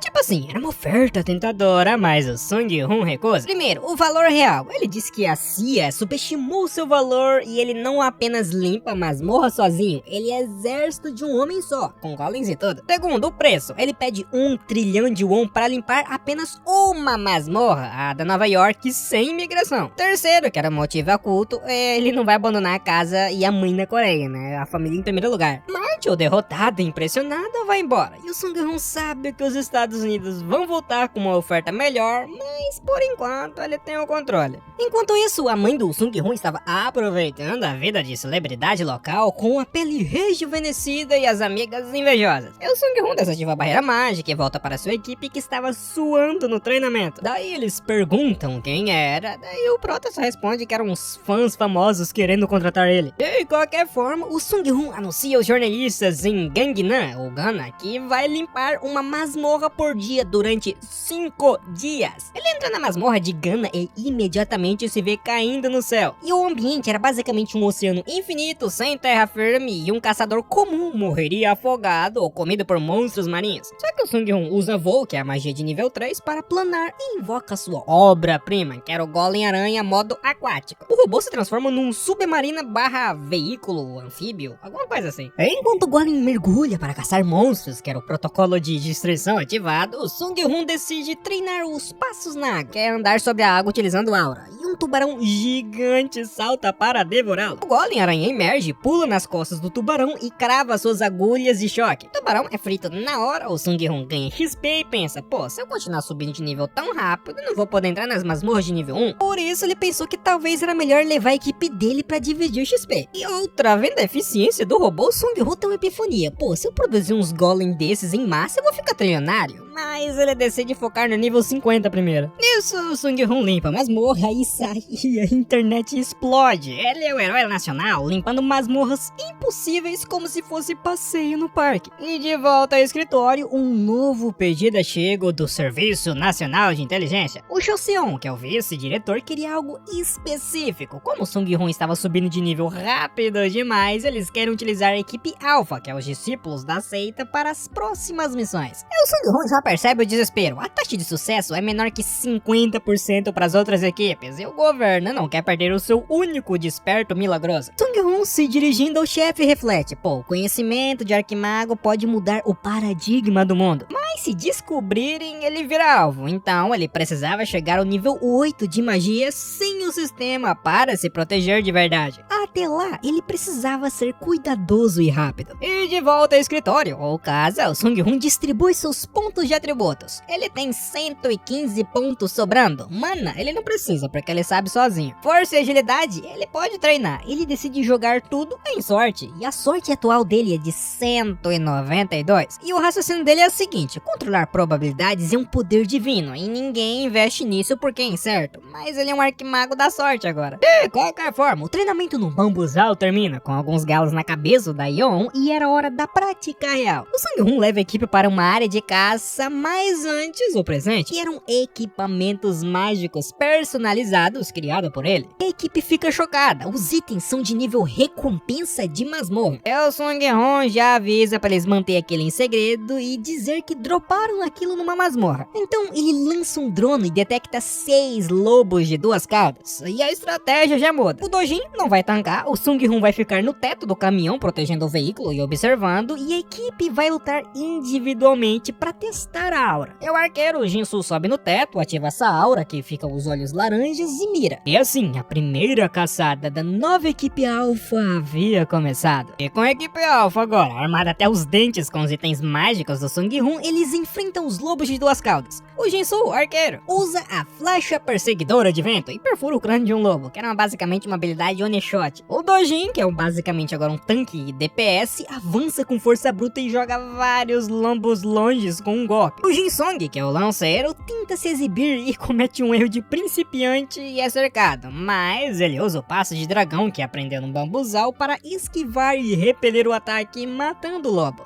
Diante disso, a equipe fica impressionada, eles realmente ficaram muito mais fortes. A Yeon e o Sanjin, que é o outro suporte, ficam de lado sem saber o que fazer, já que o tanque DPS mataram tudo sozinhos. Então o Sung-Hoon reúne a equipe e solta a bomba. Yeon, agora tu é um tanque e suporte. E a Yeon entra em pânico. Como assim? Tanque ela? Ela é fraca, pô. Mas o Sung-Hoon explica que ela tem a maior aura de todos. E se ela treinar, a defesa dela seria absurda. Ela não vai só trancar monstros normais. Mas se o Dojin cair, ela poderia ir para a linha defesa final. Basicamente, o Sung-Hoon queria transformar a curandeira frágil num paladino. E o Sanjin, que é o outro suporte, o Sung-Hoon tem um plano diferente pra ele. E já no centro de controle, os cientistas detectam uma anomalia. Novos monstros apareceram, que eram os homens lagartos. O problema é que eles se reproduzem rápidos e são inteligentes. E os cientistas da NASA / governo explicam a teoria das masmorras, que era uma síntese espacial igual. O mundo real estava sendo sobrescrito por outra dimensão como um arquivo de computador. E isso explica porque os ambientes inteiros, que são florestas venenosas, oceanos, gelos, aparecem do nada. E a situação era pior do que eles pensavam. Não são apenas monstros invadindo, é a própria realidade da Terra sendo substituída. Diante disso, o clima esquentou no escritório de inteligência. O diretor Kim estava furioso porque o Sung-Hoon é lisa demais e não consegue enxergar nele. Daí eles implantam um plano B. Se não conseguimos o líder, vamos comprar a equipe dele. A ordem era assediar a equipe Alpha com contratos milionários. Só que de repente um analista entra correndo com um vídeo novo na tela, aparecendo o Dojin, o tanque nível 38, matando lobos de 2 caudas com um único golpe. Isso era biologicamente impossível pro nível dele. O diretor Kim manda fazer uma leitura labial no vídeo e a palavra que o Dojin sussurra era aura. Os cientistas surtam, porque tipo assim, eles percebem que o Sung-Hoon não tem apenas habilidade de jogo, ele tem conhecimento de outro mundo, técnicas de cultivo de energia. É o Kim ordena para eles aumentar a equipe da vigilância em 10 vezes para descobrirem tudo. E já a agente Michael Howard, que é uma psicometrista de nível 70, capaz de ler informações de objetos e mentes, é enviada a campo. E ela tenta espiar a casa do Sung-Hoon, mas descobre que ele bloqueia as habilidades dela.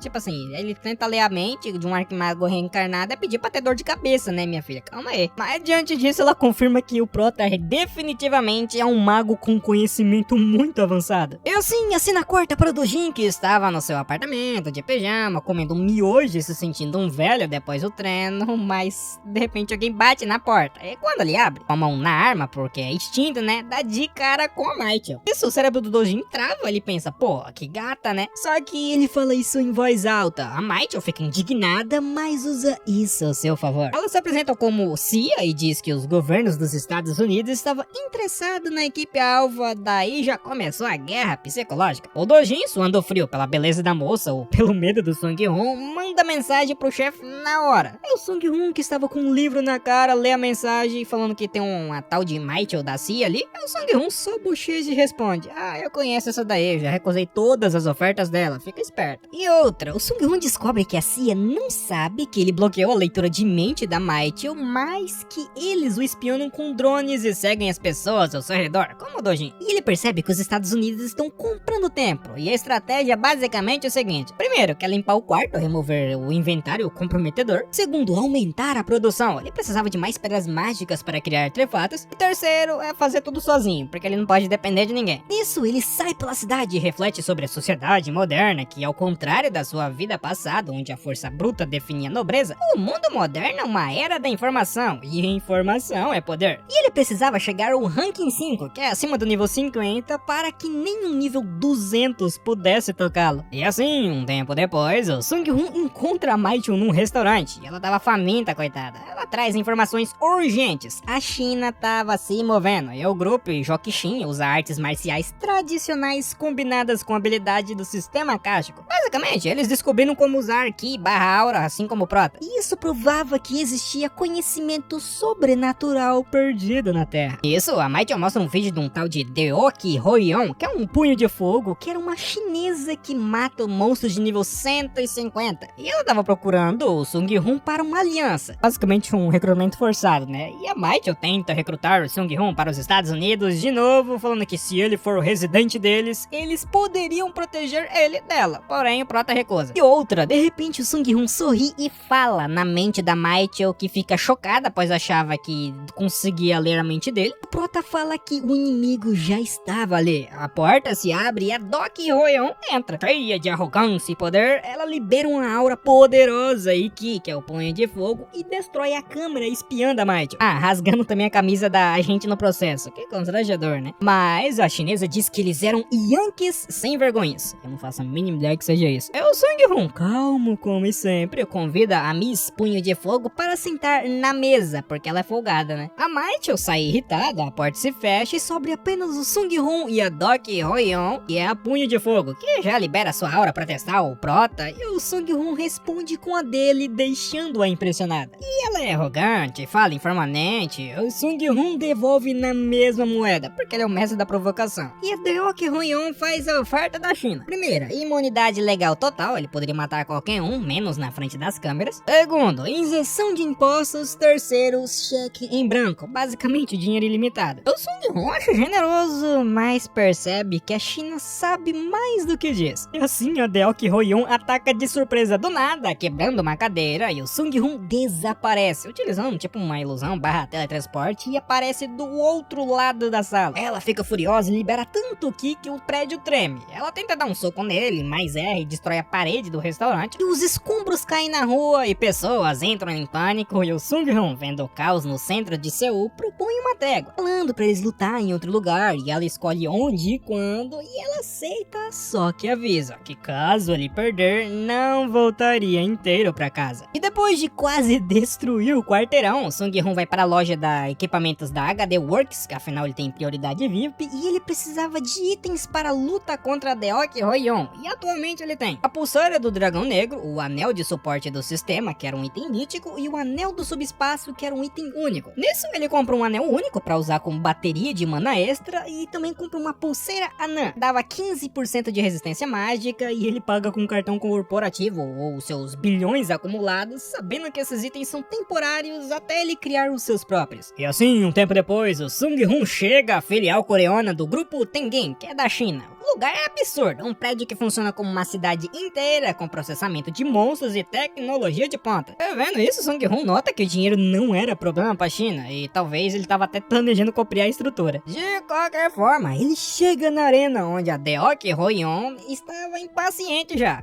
As assistentes dela usam papéis amarelos, que talvez são talismãs, eu acho, e criam a 8ª barreira do campo ilusório. E do nada, a arena vira um campo gramado, ensolarado, misturando barreiras e ilusões com artes marciais. E obviamente esse é o tipo de conhecimento que o prota adora roubar, quer dizer, aprender. E assim a luta começa. A Deok Hyoyeon acha que o Sung-Hun é fraco e o Sung-Hun, querendo testar o seu corpo e analisar a técnica dela, decide lutar corpo a corpo, usando a expansão de aura. E o resultado? Ele toma uma surra. A Deok-Hun é feita de ferro, ela bloqueia todos os golpes dele fácil e devolve com um chute que o joga contra uma rocha. E o Sung-Hun usa a cura e pensa, combate corpo a corpo não é meu forte, mas valeu a pena para escanear o fluxo de mana dela. Assim a Deok Hyoyeon ataca com tudo, achando que o esmagou como um meteoro, mas acerta apenas uma ilusão, o que mostrava que o prota é liso, filho. Nisso, Sung-Hun decide parar de brincar de lutador e agir como mago e engenheiro. Ele invoca um MK-03, que é o Golem Aranha Robô. A Deok Hyoyeon já ri, né, porque pô, vai lutar usando brinquedo agora. Contudo, Sung-Hun avisa que era bom tomar cuidado, já que aquele brinquedo mordia bem forte. Então o robô dispara um laser que arranha um pedaço da rocha. A Deok Hyoyeon mal consegue desviar, e o bicho é rápido, pequeno e atira lasers letais. E enquanto ela tenta esmagar o robô, que esquiva gritando manobra evasiva, ela esquece do principal, que é o mago. Mas ainda assim ela decide focar no robô e grita vitória, achando que havia o pegado, e o Sung-Hun comenta que ele pegou ela. Então ele lança uma chuva de flechas mágicas. Ela desvia das flechas, mas perde o robô de vista, e quando ela se dá conta, o laser do MK-03 já tava chegando e apontando pra ela. E a luta tava intensa, o robô MK-03 recarrega e volta a atirar. A Deok Hyoyeon se vê cercada porque agora existem 3 Sung-Huns, que era clones barra ilusão, na arena. Ela tenta socorrer tudo que vê pela frente, desviando de flechas mágicas com os punhos.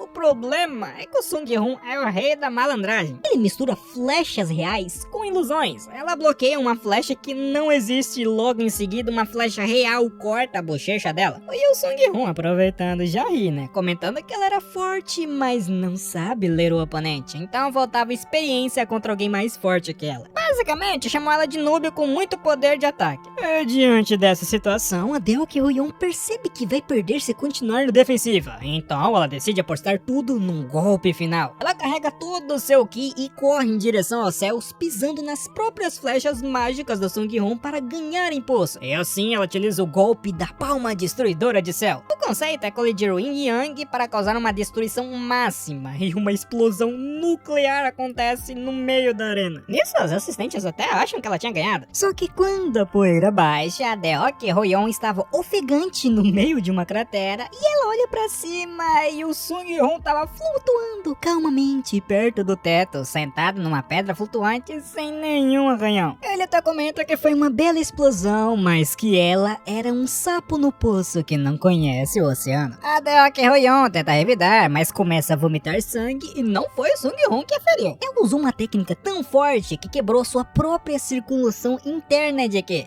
ela desmaia, xingando ele de canalha. O Sung-Hun se sente meio culpado, pensando, putz, não é o que eu queria que ela se quebrasse, né? Nisso ele desaparece antes que a multidão chegasse. E longe dali, os líderes do grupo Tengen assistiam o replay da luta e o ancião, provavelmente o mestre supremo, toma o seu chá e conclui. Primeiro, o Sung-Hun tinha brincado com o orgulho da nação deles. Segundo, ele não luta como um xamã coreano. O estilo dele lembrava os magos europeus ou algo antigo e esquecido. E terceiro, a China percebe que subestimou o prota. E agora o Sung-Hun não tem apenas a CIA e o governo coreano na escola dele, mas também a elite das artes marciais chinesas investigando as suas origens europeias. Enquanto o ancião chinês dá ordem para manter a Coreia como aliada para peitar os Estados Unidos, o Sung-Hun já tá em casa no modo cientista. Ele analisa os dados da luta contra Punho de Fogo e a conclusão: o Chi, a energia interna, é mais potente que o aprimoramento constante dele, só que é instável. Isso porque ele é injetado direto nas veias. E assim, um tempo depois, o Sung-Hun tá deitado na cama, relaxando, quando o sistema avisa que a Yeon entrou na casa. Daí ele leva um susto, como assim uma invasão, mas é só a Yeon e ela está com sangue nos olhos, falando que eles deveriam treinar agora. O Sung-Hun de chinelo e pijama pergunta: ô minha filha, não pode esperar amanhecer não? E ela confessa o motivo da pressa. Ela tava apavorada, ela vai ter que atuar como tanque e suporte, mas nunca matou um monstro na vida. Ela sempre foi a curandeira que ficava atrás. E o Sung-Hun reflete sobre algo mais profundo, que era a bênção do do sistema akáshico, que na verdade essa bênção é um mecanismo de manipulação psicológica. O sistema basicamente suprimiria o medo natural dos humanos para que eles consigam lutar contra os monstros sem travar. Era basicamente um escudo mental artificial, e a Yeon estava lutando contra o próprio instinto, e o sistema é a única coisa que mantinha a mente sã. É por isso a Yeon aceitava a ideia de ter um treinamento especial para alcançar o nível dos outros. O Sung-hoon a leva para o seu laboratório secreto no porão, e ele apresenta o seu orgulho, um sistema de realidade virtual avançado que ele mesmo criou com um pouco de ajuda mágica. A funcionalidade dele é o seguinte: 1 hora no mundo real é igual a 3 dias no mundo virtual, graças à magia de aceleração temporal e psicológica. E também tinha um traje de sincronização, que é basicamente um maiô de natação, e Yeon pergunta se isso é feitiço dele, né?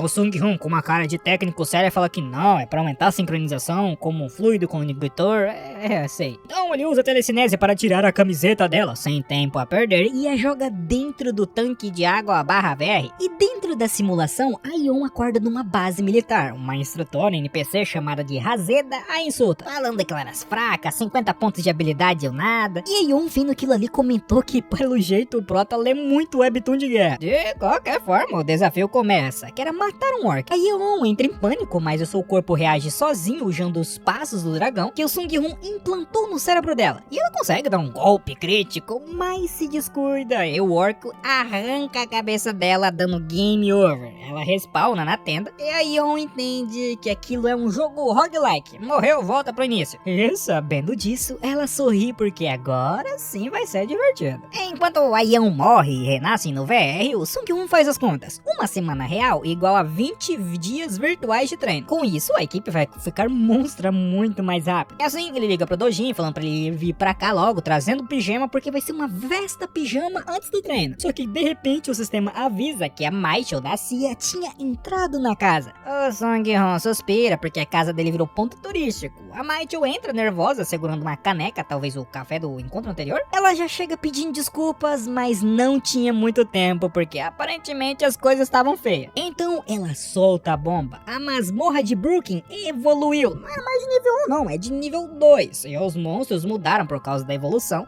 E a equipe de ataque de nível 70 desapareceu há 24 horas. Eles precisavam que o Sung-hoon resgatasse sobreviventes, se houver, e o Sung-hoon, sempre negociador, ouve a oferta de pagamento e dobra a aposta. Ele queria o dobro de pedras mágicas, e em troca, ele chega lá 3 vezes mais rápido. A Mighty não entende nada, mas aceita. O Sung-hoon sabe que tá barganhando com vidas, mas precisa de mana para virar mago de nível 4 e proteger os seus alunos adolescentes. Querendo ou não, é prioridades, né? E diante disso, o Sung-hoon pega o avião para os Estados Unidos. O piloto, Tom, que é desperto com habilidade de voo / reforço de máquina, diz que o seu avião é modificado para chegar a Mach 4. O Sung-hoon comenta, pô, só isso? Você consegue pilotar a Mach 12? O Tom acha que é piada e o Sung-hoon usa um combo de magias. Era aceleração temporal, redução de atrito e aumento de resistência para o avião não desintegrar no ar, né? E o resultado foi que o avião virou um míssil hipersônico que deixa satélites militares em pânico, e o Tom quase desmaia com a força G, mas pilota como uma lenda. E com isso ele chega em tempo recorde. Um agente entrega um radar de longo alcance para o Sung-hoon encontrar os sobreviventes. O Sung-hoon estranha, né? Tipo, cadê os jornalistas? Cadê os patrocinadores? Porque parece que os Estados Unidos tratam as masmorras mais como operação militar do que show de TV, ao contrário da China e da Coreia. De qualquer forma, ele quer passar o traje mágico, que dá um brilho intenso, estilo Mahou Shoujo mais B10. E assim, ele entra na masmorra, e lá dentro o vento é muito gelado, e aparentemente o inferno congelado de Nova York o aguardava. Só que lá dentro, o Sung-hoon percebe que a sua magia de detecção não era o suficiente. Ele não sabe o tamanho da masmorra. E a solução foi apelar pra tecnologia. Ele usa o radar que a CIA deu, pois, segundo ele, tecnologia avançada é quase magia. O radar mostra 9 sobreviventes e vários monstros se aproximando. Era um troll de gelo. Curiosidade, eles ganham um chifre a cada nível. E se eles tiverem 9, formando tipo uma coroa, eles são considerados semideuses. O Sung-hoon vem 3 pontos vermelhos vindo, falando que esses trolls provavelmente sentem cheiro a 3 km, então ele vai ter que limpar eles primeiro. E assim, um tempo depois, o Sung-Hun destrói o teto da caverna, onde os sobreviventes estão, fazendo uma entrada triunfal. Nos é apresentado a líder dos sobreviventes, que é a Jessica, sem sobrenome na lista, mas na verdade o sobrenome dela é Rothschild. Ela é arrogante, desconfia dele porque ele veio sozinho, falando que ele cometeu um erro terrível de ter chegado até ali. E o Sung-Hun, cansada de drama, invoca o cadáver de um troll de gelo que ele acabou de matar, perguntando se por algum acaso ela tava com medinho daqueles bichos, porque provavelmente o problema ali é a habilidade dela e não o perigo.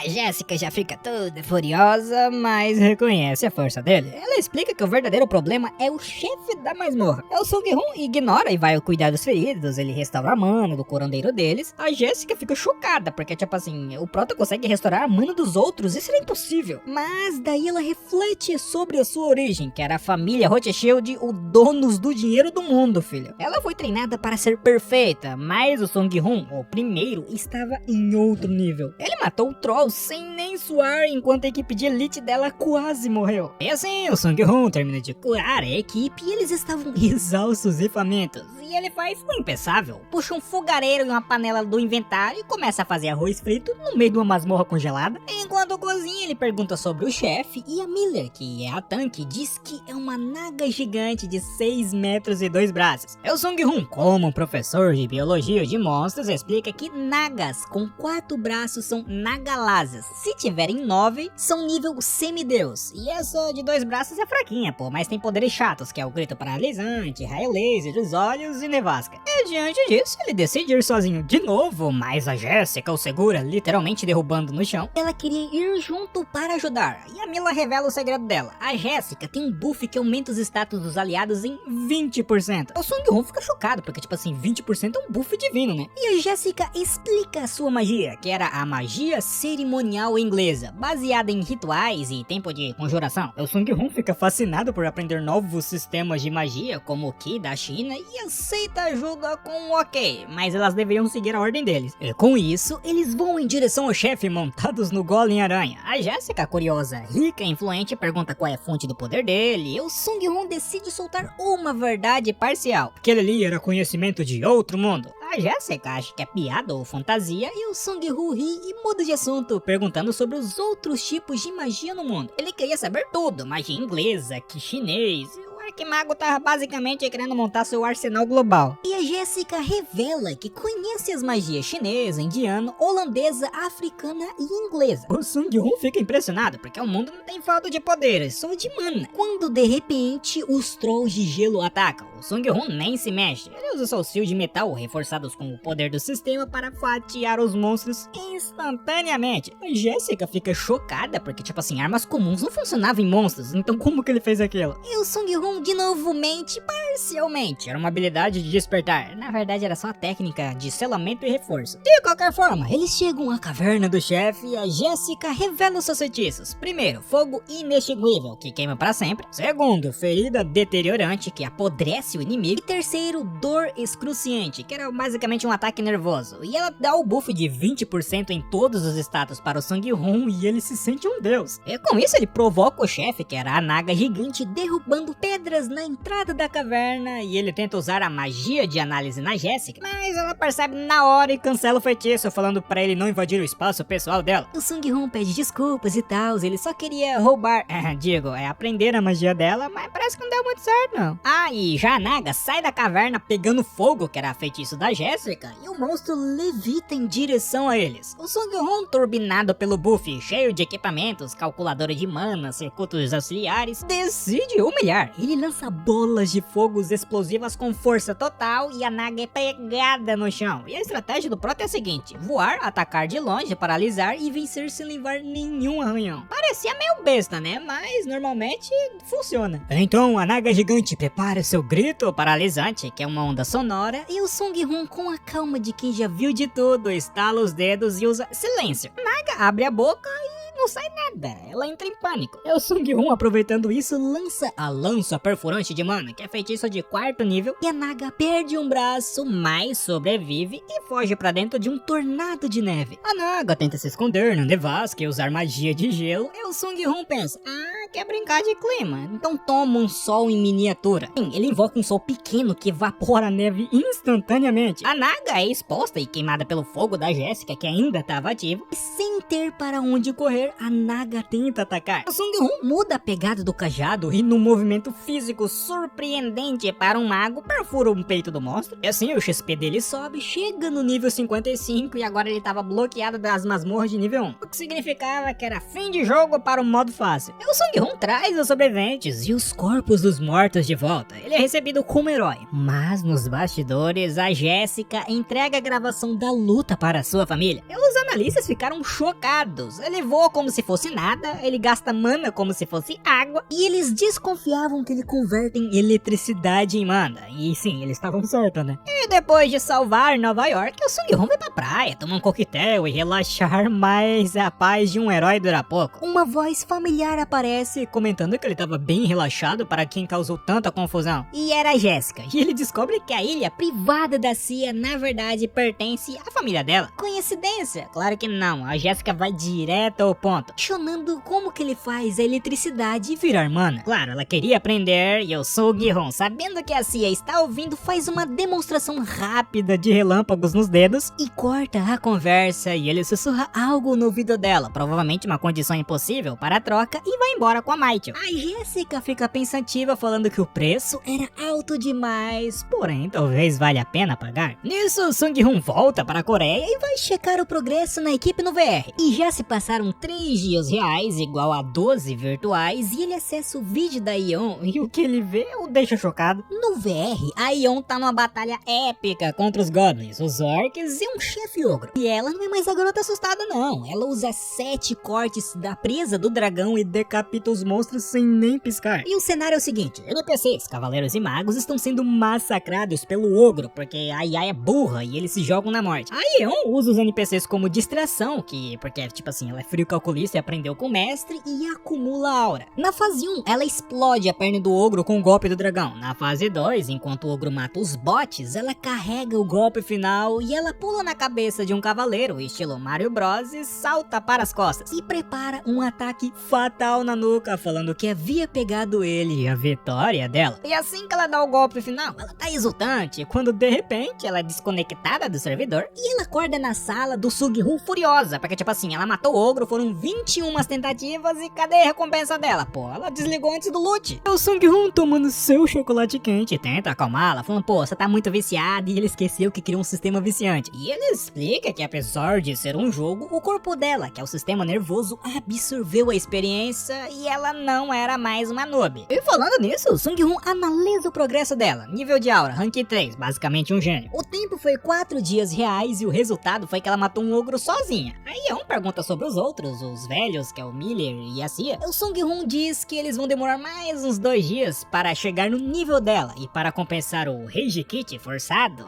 ele a leva para comer. E a Yeon, ela falou que queria tudo pra comer com Coca-Cola, obviamente, porque tipo assim, é basicamente uma prioridade gamer, né, comer alguma coisa com a coquinha. E de volta ao laboratório, o Sung-Hoon decide que é hora de upar. Ele usa a mana acumulada e o dinheiro da CIA para expandir o seu círculo mágico. O processo era doloroso, o coração queimava e as linhas de mana se formavam. E o resultado foi mago de rank 4, mas ele não parou por aí não. Como um bom cientista maluco, ele usa a mana infinita da casa para criar um clone vivo, mas não um clone do corpo, e sim um clone do cérebro dele. Ele basicamente cria um cérebro auxiliar, como se fosse alguma coisa jogada na nuvem, e guarda no subespaço. O benefício é que ele tem um processamento mental acelerado, ele pensa mais rápido, calcula magias complexas instantaneamente. E nisso o Sung-Hoon agora tem 2 cérebros e é um mago de ranking 4, e o sistema Akashico observava preocupado, ou talvez impressionado. Nisso a equipe chega numa área de caça de nível 100, o Dojin, o Sanjin e os outros estão calmos demais. O treino VR tirou o medo deles, é tipo assim, é só mais um dia no escritório. O alvo era um troll de pedra, pele grossa, defesa mágica alta, e a luta é uma massacre rápido. Primeiro, o Dojin tanca e distrai o Jinsu, que é o arqueiro, usa uma flecha perfurante e arranca a perna do monstro. E o Yeon, a tanque voadora, finaliza com um pisão explosivo de aura. O tempo total foi de 1 minuto e 2 segundos. O Sung-hoon assiste orgulhoso, porque não era nada mal para uma primeira vez. Enquanto isso, em Pyongyang, na Coreia do Norte, algo terrível desperta. Um Lich que sai dos escombros de uma masmorra abandonada e ele comanda um exército de esqueletos e monstros, pedindo para que eles se levantassem, porque eles deveriam encontrar o mestre deles e, claro, mas eles deveriam matar tudo e todos que encontrarem no caminho. Assim, uma horda de mortos-vivos começa a marchar e aparentemente a Coreia do Sul vai ter problemas em breve. E de volta a Seul, o Sung-hoon, agora mago de rank 4, estava voando e marcando pontos de teletransporte por todo o país. Ele criou uma rede de portais usando marcadores eternos, basicamente. Agora ele tem um fast travel para qualquer lugar da Coreia do Sul. E o Sung-hoon, checando o mapa, comenta que cobriu a nação inteira e provavelmente nada agora vai escapar dele. Ele sabe que provavelmente vai precisar dessa mobilidade muito em breve para enfrentar a invasão que vem do norte, né? E falando nisso, ele sente uma aura podre vindo de lá e não era só um monstro comum. Era a aura roxa e inconfundível dos mortos-vivos. Ele percebe que se tivesse pulado o treino de perna, brincadeira, ou treino de aura,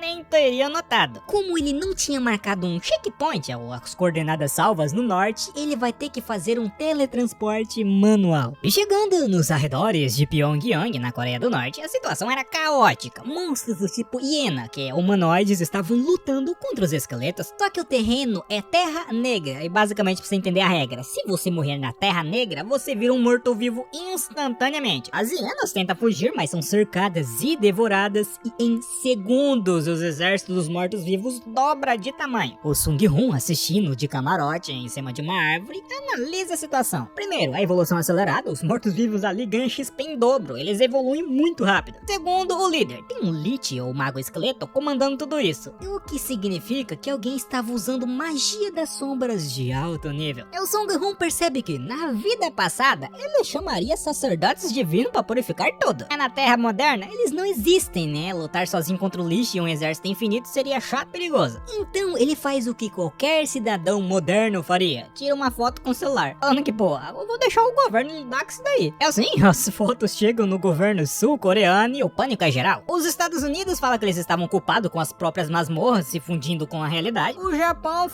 basicamente finge que não é com eles. E a Coreia, bom, ferrou, né? Se essa mancha negra se espalhar, a nação inteira vira zumbi. Enquanto os políticos suam frio, o Sung-hoon percebe uma notificação no celular que era um depósito recebido. O Ji-seok, que é o CEO da HD, vendeu as informações por uma fortuna e ainda conseguiu materiais raros, que era titânio e outros minérios, que o Sung-hoon havia pedido. E obviamente, vendo que ali o Prota sorri, porque tipo assim, dinheiro na conta, materiais no inventário, agora ele só precisava de tempo para ficar forte o suficiente para enfrentar o Lich. E o Sung-hoon, agora rank 4 e com mana de sobra, ele decide criar a base da sua torre mágica, entre aspas. Ele desliga o sistema cástico temporariamente, sim, ele pode fazer isso na casa dele e usar toda a mana acumulada. Ele cria basicamente um ego artificial, que é uma esfera de luz chamado Aena. E essa Aena é basicamente uma inteligência artificial e seu secretário pessoal, é isso. O Sung-hoon dá acesso à internet para a Aena e ordena para ela aprender toda a ciência e conhecimento daquele mundo. E a Aena, obediente, começa a devorar a internet. O diretor Ji-suke aparece de surpresa e ele já traz uma notícia. A Associação Nacional de Caçadores criou um novo rank especial chamado de Caçador com habilidades ancestrais. Isso incluía as pessoas com poderes anteriores ao sistema, tipo xamãs, bruxos, etc. E o Sung-hoon agora é reconhecido oficialmente como um desses originais, o que lhe dá acessos a segredos e recompensas muito maiores. O Ji-suke mostra um arquivo sobre uma sacerdotisa indiana que também é uma original. O Sung-hoon sorri comentando que aparentemente ele ganhou um Pokémon novo para sua coleção. Enquanto isso, a equipe Alpha, Yeon, Dojin e o Jinsu estavam caçando monstros de nível 100 como se fosse brincadeira. Porém, as notícias são ruins. O exército de mortos-vivos do norte e o Lich estava se movendo para o sul. Então a guerra era iminente, o Sung-hoon estava alheio disso por enquanto, isso porque ele estava testando sua nova invenção, a Aena.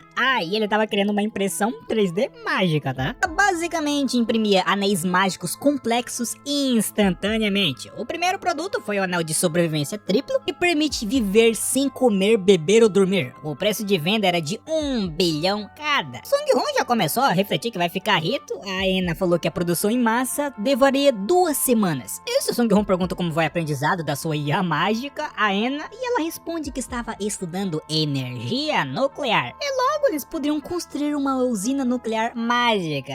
Pô, então o Sung-hoon vendo isso daí, meu irmão, já daqui a pouco ele tá dominando o mundo. Enquanto isso, no Mar Amarelo, o Lich Calypso faz um ritual sombrio. Ele abre um portal da morte e invoca Paleton, o general imortal. O Paleton chega montado num cavalo fantasma pronto para a guerra, e o exército de mortos com 20 mil andarilhos, 2 mil infantaria, 200 cavaleiros e 20 magos. E o objetivo era marchar para o norte e transformar a Coreia num cemitério. E assim, um mês depois, o Sung-hoon termina de treinar a sua primeira leva de caçadores estrangeiros, incluindo a gente da família Rothschild, no seu VR. E o contrato era de 30 dias reais, igual a 1 ano virtual de treino de aura. E eles saem da cápsula desorientados, porque tipo assim, tava defendendo a muralha do castelo, pô. É o Sung-hoon só os despacha de volta para seus países com um estalar de dedo, aquele famoso teleporte forçado. Só que alguém resiste ao teleporte e era ninguém menos que a Jéssica. A Jéssica, suando para resistir à magia, faz uma proposta indecente. A família dela quer contratá-lo como um caçador especial. E a oferta era de 10% dos lucros globais da família Rothschild. Só que a condição era a seguinte, muchachos. Tipo assim, o Sung-hoon deveria entregar todo o seu conhecimento e tecnologia, incluindo a Ena e o VR de tempo acelerado. E obviamente o Sung-hoon recusa e a Jéssica fala que se ele não era aliado deles, ele era inimigo. E o mundo inteiro iria vir atrás dele. E o Sung-hoon só sorri falando que ele já se preparou para isso. E